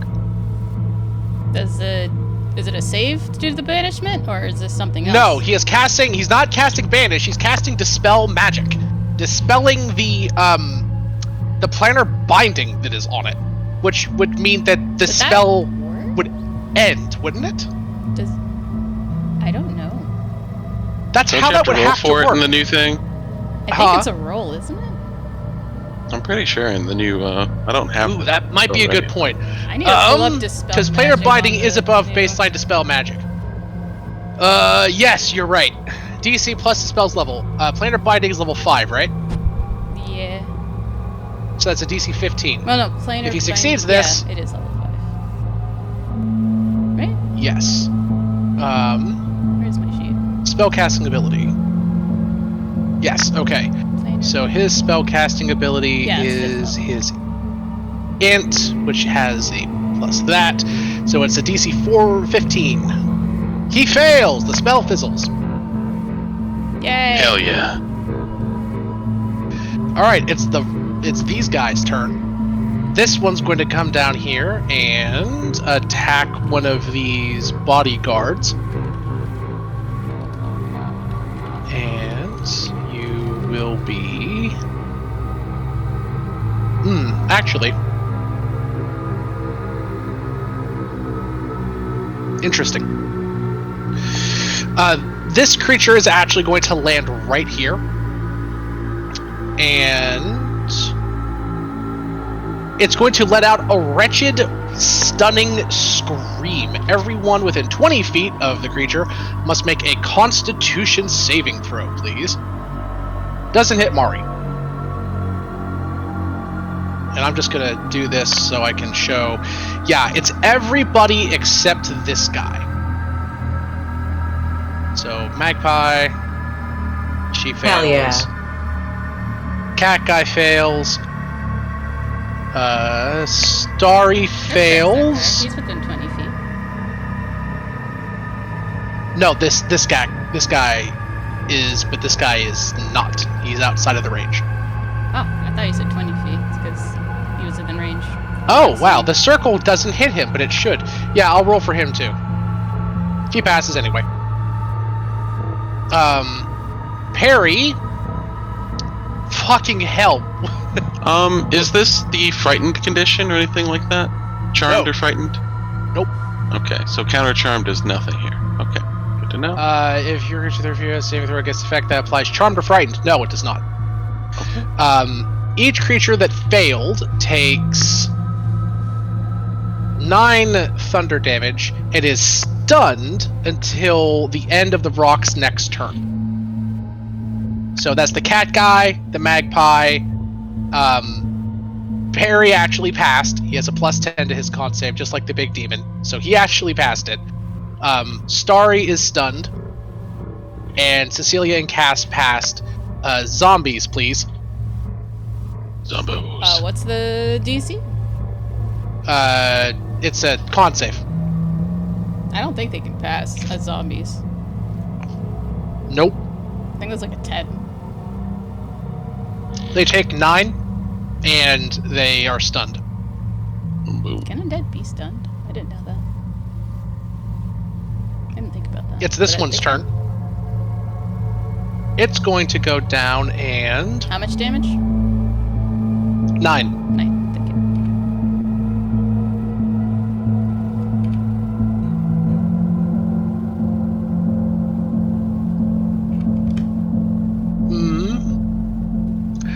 It's going to... Who will it target? It's going to do this. The rock lets out a loud ripping noise, and each creature in a 20-foot emanation from it is afflicted by a horrible green gaseous spore cloud that just sort of wafts out from it. So I need Perry, Cecilia, Starry, and both of the angels to make me a con save, please.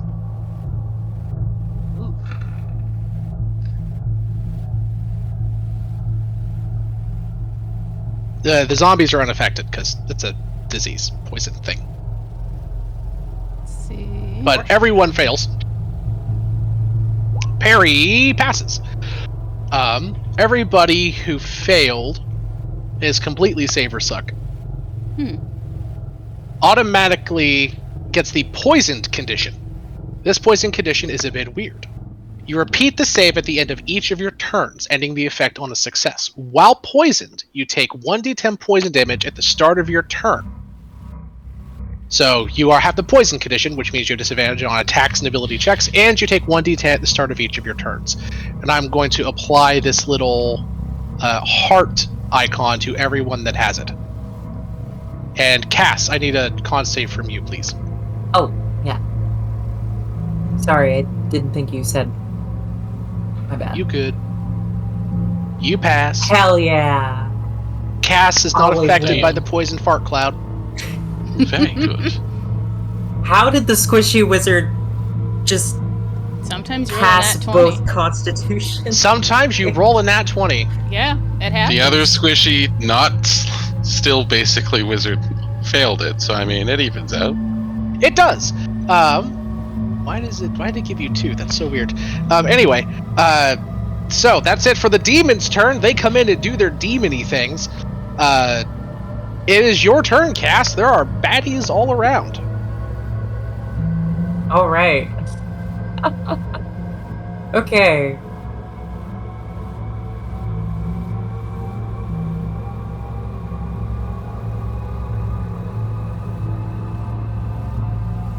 Five feet wide and 60 feet long.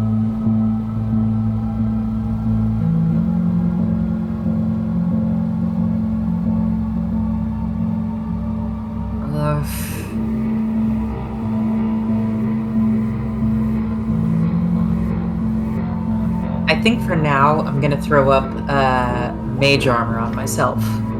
That makes sense.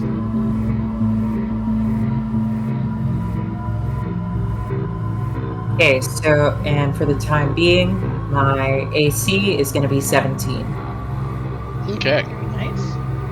and I am gonna do some skedaddling. That also makes sense.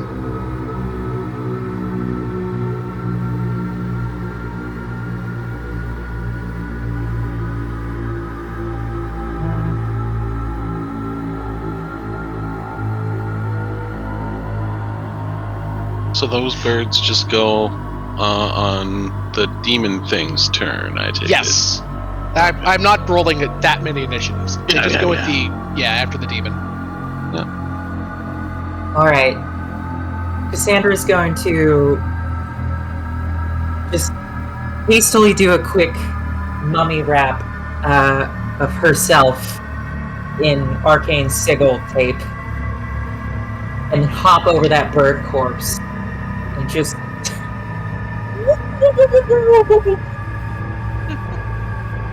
Fair.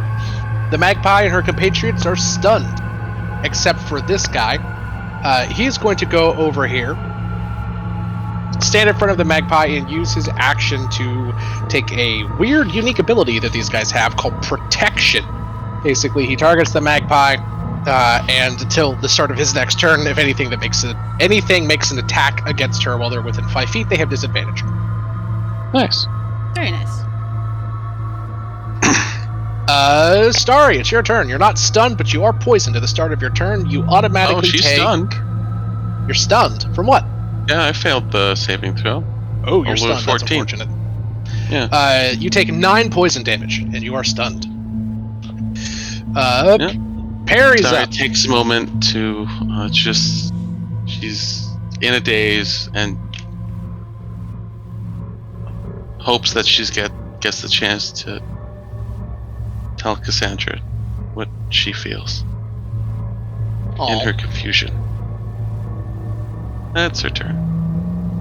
I need to make con save. Fuck.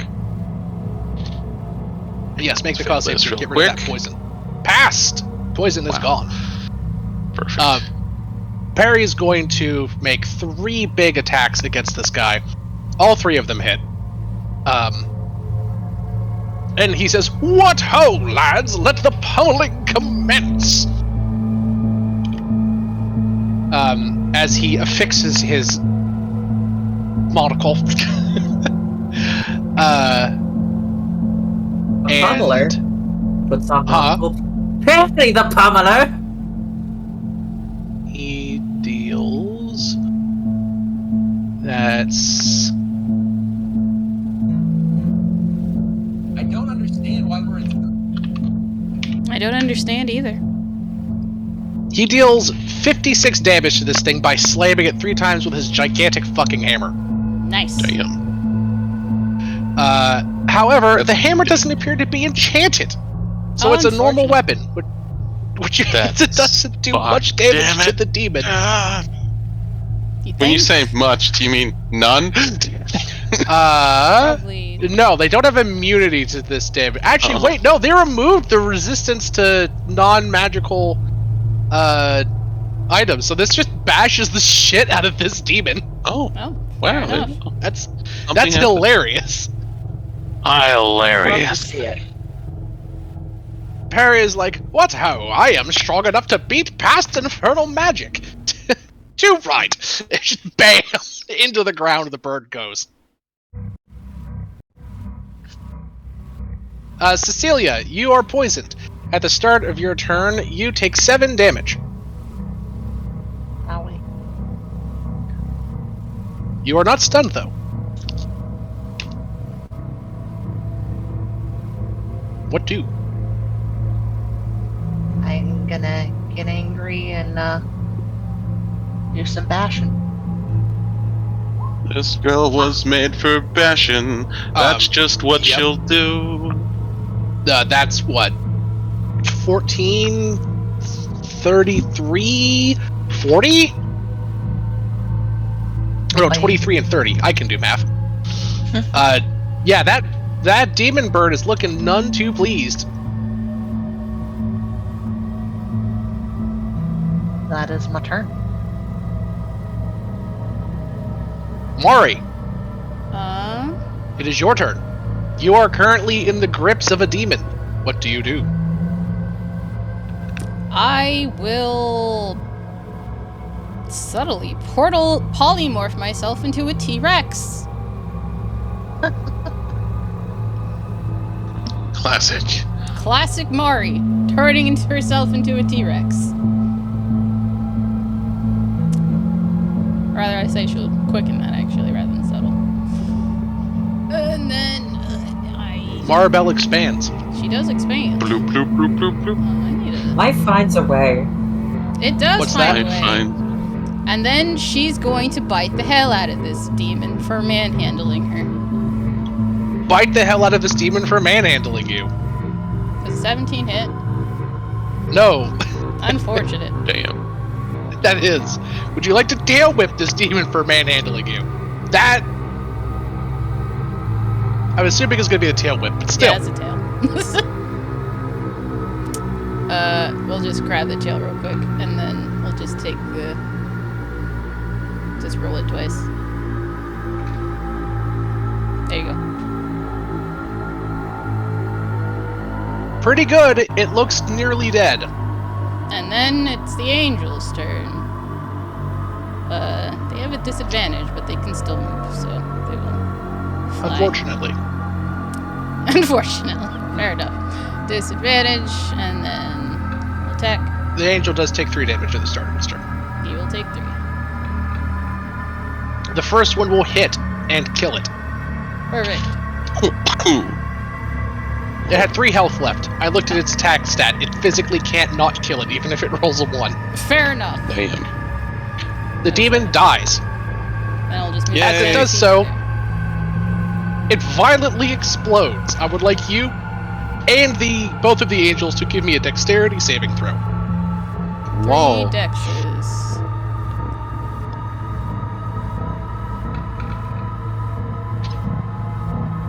Okay, so they've got 11. It's 11 on them. Or 11, 14, and 15.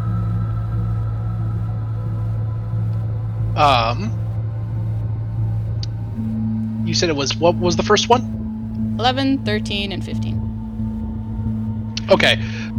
The angels fail, and the 15, which I assume is you, passes. Yee! The angels take 23, you take 11. Alright. As the demon explodes into fire. Perfect. Indeed. Alright, I'll do that math in a second, just to make sure the combat goes by faster. And the other angel, he can't get into melee, so he's not going to attack, but the other one will shoot that one. Parry is attacking. You're attacking Perry. He's attacking the one that Parry is attacking. Not that he's attacking Oh, okay, Parry. I misheard you. I was like, what did Why Perry would he do? Why would he No. No reason to attack Parry. I know, I was confused. Like, Perry is your friend. Yeah, he's Harry is our fine. friend. I mean, I guess he's your friend. We don't know for sure. I mean, yeah, it's fine. I'm sure. For now, he is our friend at least. Yeah, we He's saved his our- life. He probably has some level of care for that. Appreciation. Yeah. Probably, yeah. I also got it past the stupid trap, so. That's right. You Also did. true. And that's my turns. 'Cause All it's right. undead or stuff. The other one does indeed hit, dealing 20, 26, 44, 50, 68. Wow. His exact HP, I'm going to copy and paste. Nice. 68. Nice. Damn. Should have one more. 69 would be Right? cool. Unfortunate. Yeah, Unfortunate indeed. it happens. It feels wrong to make that joke when Zoe isn't here. I make that joke all the Still. time. Even when Zoe's not here. A classic. That's like something I've constantly done. Just Zoe joins Staple. me. If When I if there's one Zoe- thing we know about Goddess, she loves 69. The joke, Exactly. of course. I love that joke. Uh-huh, It's the best. 69. 69. Indeed. All right. Haha, very funny sex number. Mm-hmm. All right, this guy goes here, and he hasn't done his far cloud ability. 3. Actually, there's no reason for him to do his far cloud ability. Most of the people here already have the condition. Minus 3. He'll attack Perry, the person who did the most damage to his compatriots. He makes 3 attacks, and all 3 of them miss me. Jesus fucking Christ. That's... Can't even make that up, folks. That's just funny. It happens. Alright. Okie dokie. Now it is... Cass's turn. Cass, now that you are fully shielded up, what would you like to do? Well, this fight is pretty close to over. Seems like it.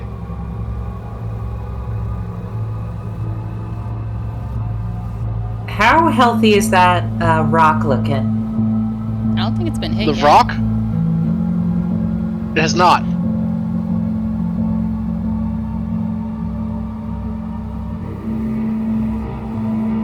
Alright.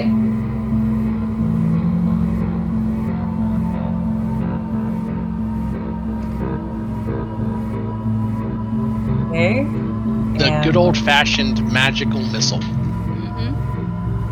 Bap. And second level, third level, fourth level. To only give 1 extra? It's 1 per level.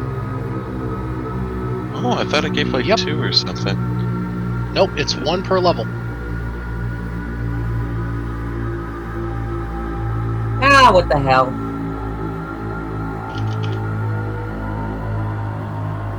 Give it 1 more. Oh my god. 12, 15, 19, 23, 28 damage to the Rockarino. Yeeting spell slots. He looks a little ouchy. That's stuff. He definitely took damage from that. That's for sure. That it for your turn, Cass? Yeah. A streak like of to- magical. I like to imagine all of her magic missiles are just nails. Yeah, pretty much. The magpie Keep recovers holding from a being hammer and stunned. shooting them? Yeah. And she commands both of her allies by saying, "Fortify me." And they hold up 2 contracts. The magical energies streak forth into her, empowering her next spell, which is... Oh, what will she do?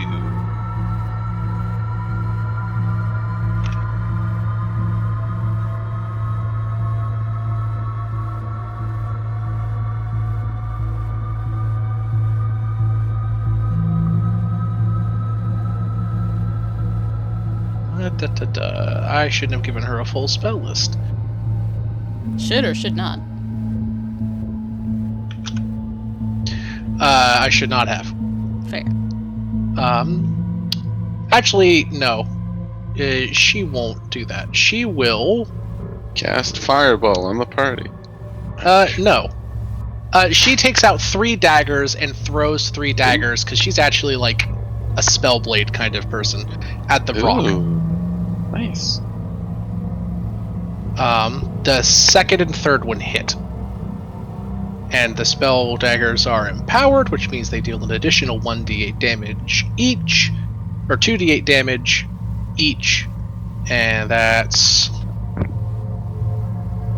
8 plus 10 plus... the rock takes 40 damage as the daggers thud into its chest. Nice. Damn. These guys did that as their reaction, so it's their turn. One of them is going to move up and use his action to do protection on her, and this one's going to move up and ready action. Actually, wait, it can't use his reaction already. It's going to go up and whack this guy twice. Hit for 17, or actually 19.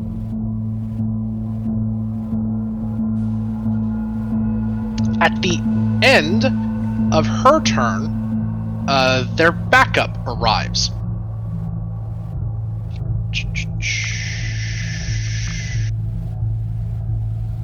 And... yoink. I'm just using these cat guys as like the generic token for brokers foot soldiers. That's fair. It's 5 more of these. They're assassins, like on their placard, but these guys are not like assassins. They're heavily armored, knight-looking guys, with one wizard in front of them. She says, "Oh, perfect. The cavalry's here. Sorry, it's your turn."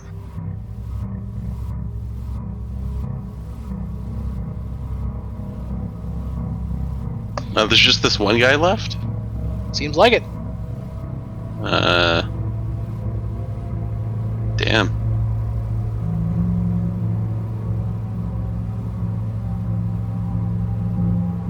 I guess I'll slap him? Yeah, sure. I'll attempt to slap him. Okay, go ahead. That's a 21. Give him the backhand. That's a hit. That's my turn. Very well.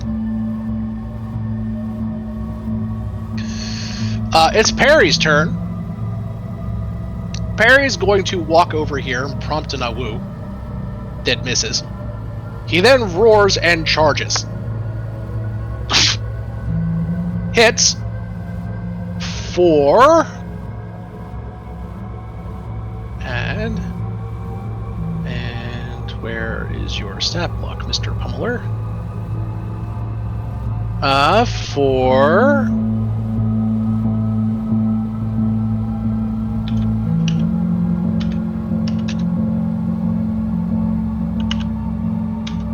$41 damage. Nice. And knocks the rock prone.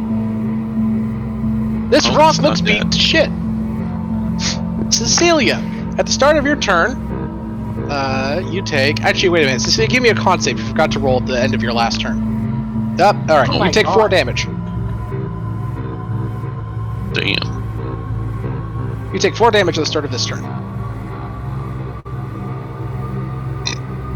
Alright.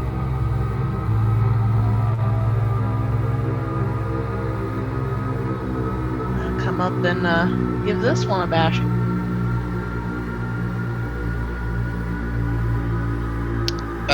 Don't forget, you are poisoned, so that will be your first attack. The 17 does hit, though. Nice. So it takes 21. You walk over and just bash its brains in. It dies. Oh, lovely.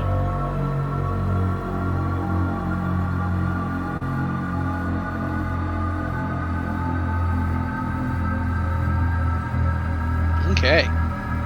Is gone. And that's it for combat, everybody.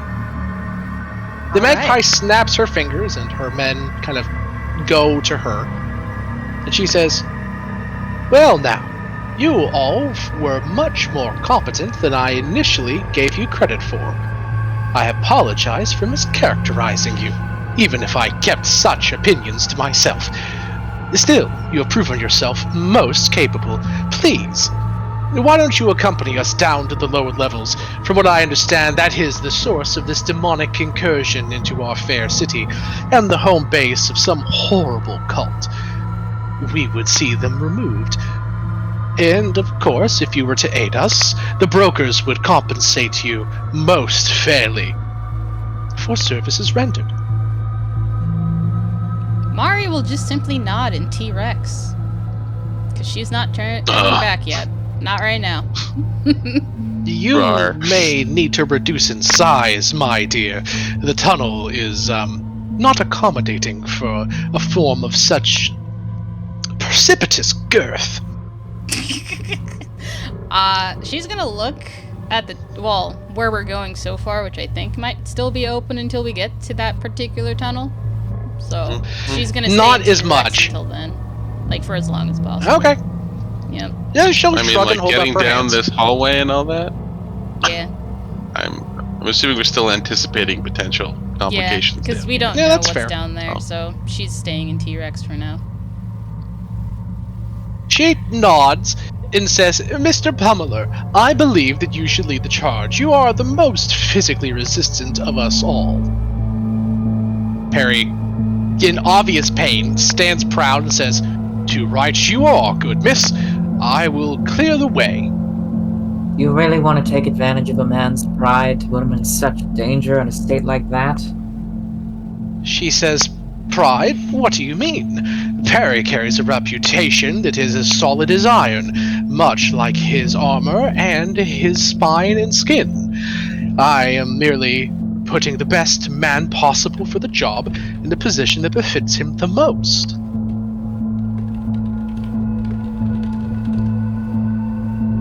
You look into the eyes of the Feel like that's a magpie. yes. You see nothing but cold, unfeeling calculation there. Well, as this is I look happening, at my Perry. angels will heal themselves. Your angels can heal themselves? Yeah, they have healing touch. They only can do it once a day, though. Ah. Oh, that's fair. Oh, your angels are going to take a d10 damage at the start of their next turn. Just give me like 2 or 3 con saves for them, and then I'll just tell you when they stop taking yeah. damage. I didn't give them one from the last turn. Are they poisoned or something? They are from the rock fart. Oh, yeah, they pass. They have 'cause advantage? Well, it's because I didn't roll it from the last one, not the last round. Ah, I see. So they So- would have only taken the 1 anyway. All right, that's fine. Yeah, they're fine. Yeah. I do need. So it did stop on Starry from the last turn. Cecilia, give me a con save. Okay. All right, you take no There more we damage go. from the rock fart. Okay. Rock fire. Well, it's. Let me read you the ability. It's called Spores. A 20-foot emanating circle from the rock is filled with a poisonous gas.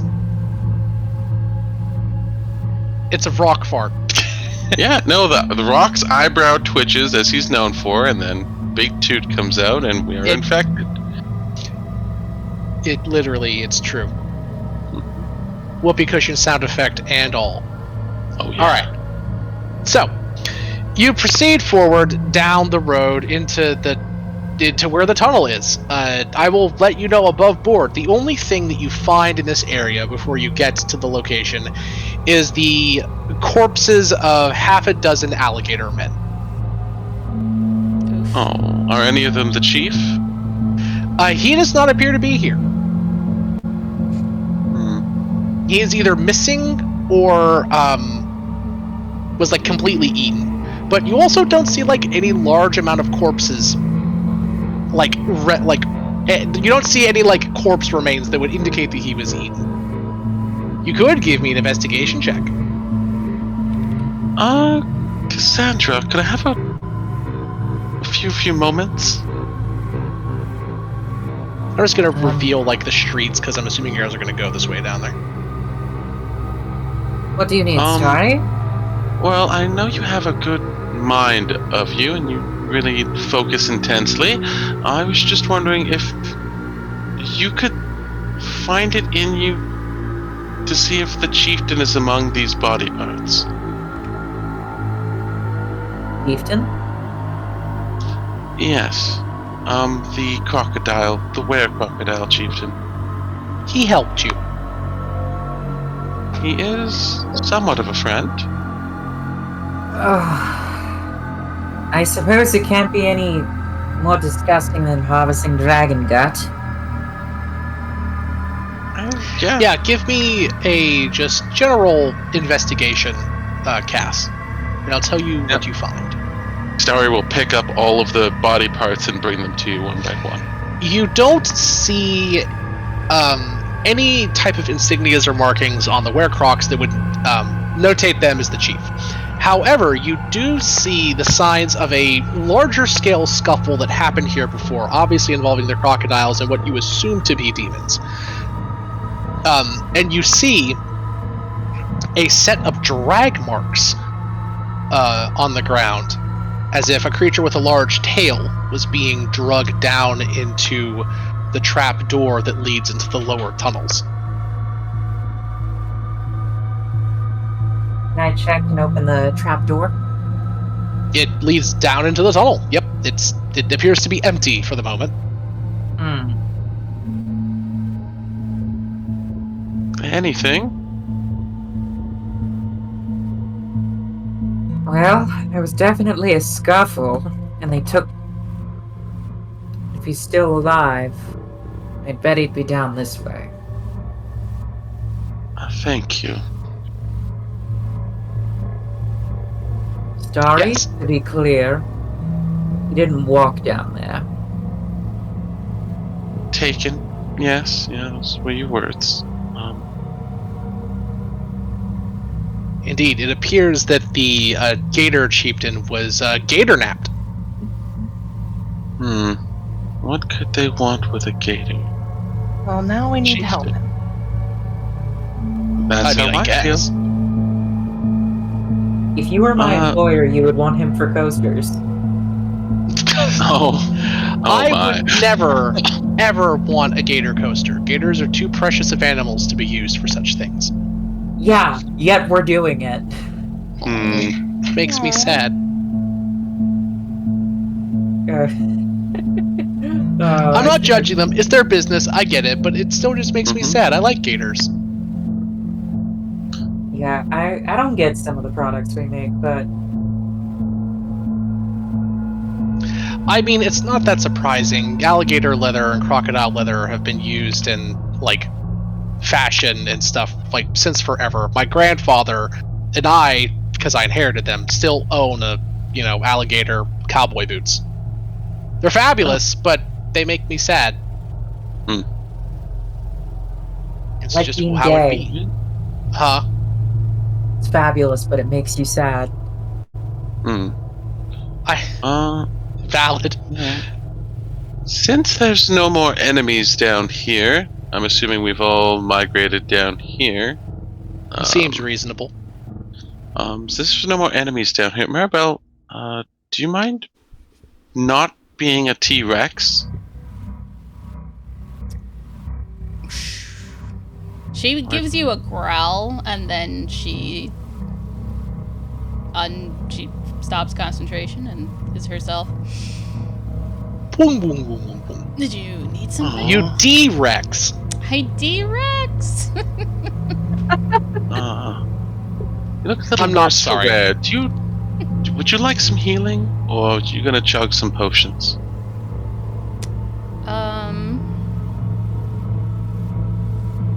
Honestly, I can chug a potion. It's not that bad. It's mostly the temp HP that took the brunt of it. That is like 320 gold worth of potion, but fair enough. It would seem that, I don't know how much you care, but the lead gator that was helping us out seems to have been grabbed and taken down the hole. Would you like to pursue? Isn't that the hole that supposedly led to that other family? No, that's the one in the middle of the map. This hole is the one that leads... I indicated that they took the gator guy down. Leads down into the demony dungeon. Oh. Demony dungeon we go! Yeah, That seems like the right way. Never mind, I guess we're going that way. Yeah. She's like, that goes to the demon dungeon. We're going there anyway, so yeah. Whatever. Alright. Well, let's head on down.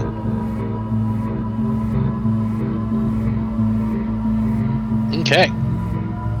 As you guys open the long tunnel that leads down to the depths of old Capena, the sense of sulfur and smoke and blood only becomes stronger in the air. The brokers, associates, and assassins around you pass nervous glances to one another, as if they all subtly say to each other, "We didn't sign up for this," even though they know very damn well that they did. The magpie, with twirling her dagger end over end, simply coldly smiles as she trails behind the lot of you. As you descend deeper down into the depths of old Capena. I think that's where we should probably call it here for tonight, guys. You made massive progress. You met some important characters, Perry, and the like. and some major plot stuff happened. So great roleplay happened. I thought this was a very good session, at least on my end. Yeah. It was a lot Very of good. fun. Mhm. Also, just so you're aware, I think your character would be aware,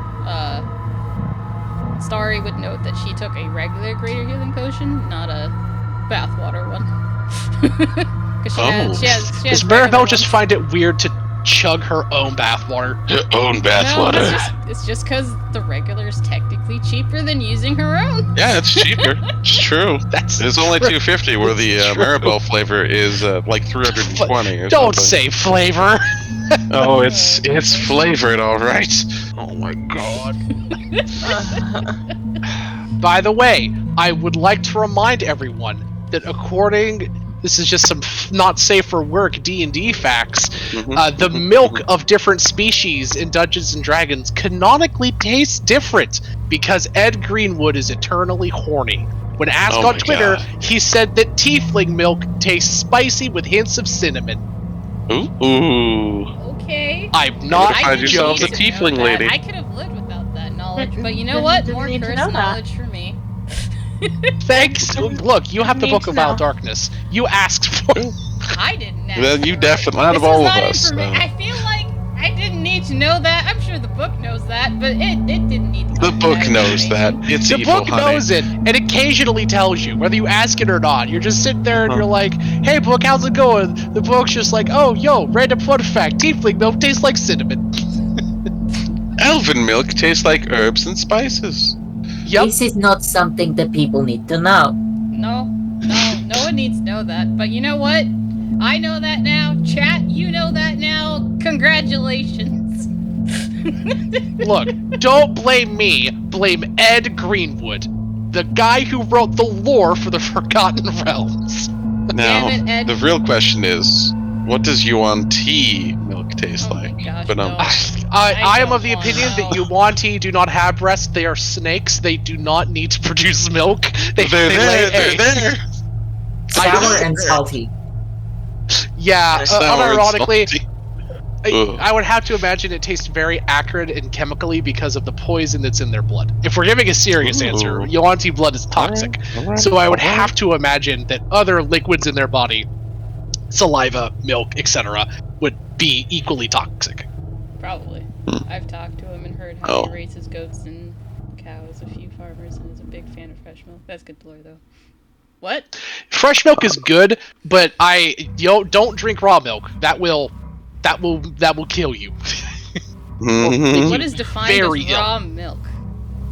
Milk that has not been pasteurized to the point in which the bacteria inside of it has been properly killed. Well, I Yeah. think that depends on the source, because Pasteurized. I drink raw milk. It doesn't affect some people. Some people got gut bacteria that can take it. I'm just medically speaking, like if you drink it, you run a much higher risk of contracting bacteria and illnesses. It's just unfortunately the truth of it. It's like eating actually undercooked based egg.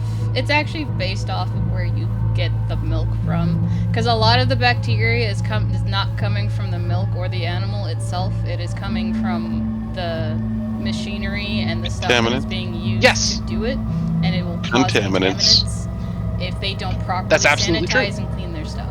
So, in general, don't Yeah. consume it unless you know the source. Same Yeah, thing that's with true. ground beef, other liquors. It's the same case Yes, as like a that's butcher absolutely or any true. other person that handles your meats and other foods. Yep, Oh, yeah. always go to a local butcher, or go to a place that sources local butchers. I fully support that. Mhm. Like, Let local know where butchers your food handle comes your from. meat, okay? Yeah, They're Yes, meat only handlers. professionals should handle your meat. That is 100%. Exactly. I do am French weak Americans. It's contamination. I am American. What are you talking about? Contaminant.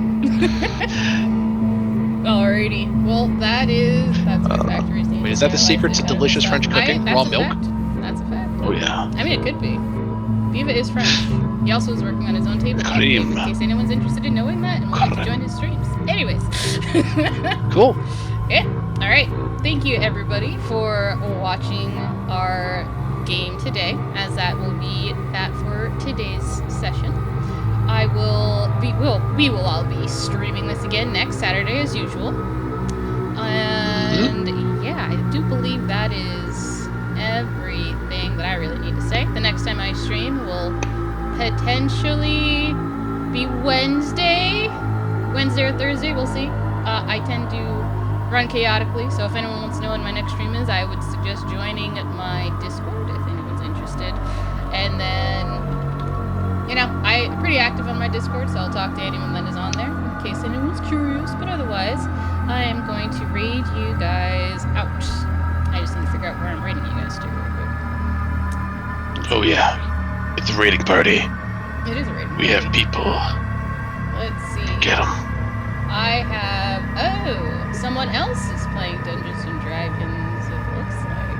Ooh. That is on Hell my yeah. list. So I may just raid you guys out to them because they're playing D&D. It looks like they're playing D&D, My Spirit Academia Journey, Session 2. Looks like they're recently started on it, so that should be interesting. Ooh. Back to back. Yeah, so we're gonna raid you guys out to another group that's playing D&D of their kind. So, Can we never like get enough. that. More D&D. Mm. Some of you guys came from Beanba doing his own D&D, and then you came here, and now I'm sending you to another D&D. Hope you guys are having your D&D fill tonight, guys. Be filled with storytime goodness. Exactly. She even forgot to post schedules. But listen, I don't post schedules on my Discord because I truly keep changing my mind. And when I'm actually streaming, I just have consistent days I schedule. I just don't have consistent stuff I schedule. So at least I've got that. Anyways, I am going For to... the passion of professionalism here, ladies and gentlemen. Never Listen, forget it. Yeah, pretty much. I have ADHD. I tend to change my mind often enough. Or technically ADHD. Hey, I can't say anything. I've canceled entire sessions because I've had a tummy ache. I'll just be honest with you. That's Like, fair. if I can't act and put on a good show, I would rather people not see me perform than see me perform badly. You know what? That's fair. I can understand Fair enough. that. Alrighty, so if anyone is following me, you guys can use the first message,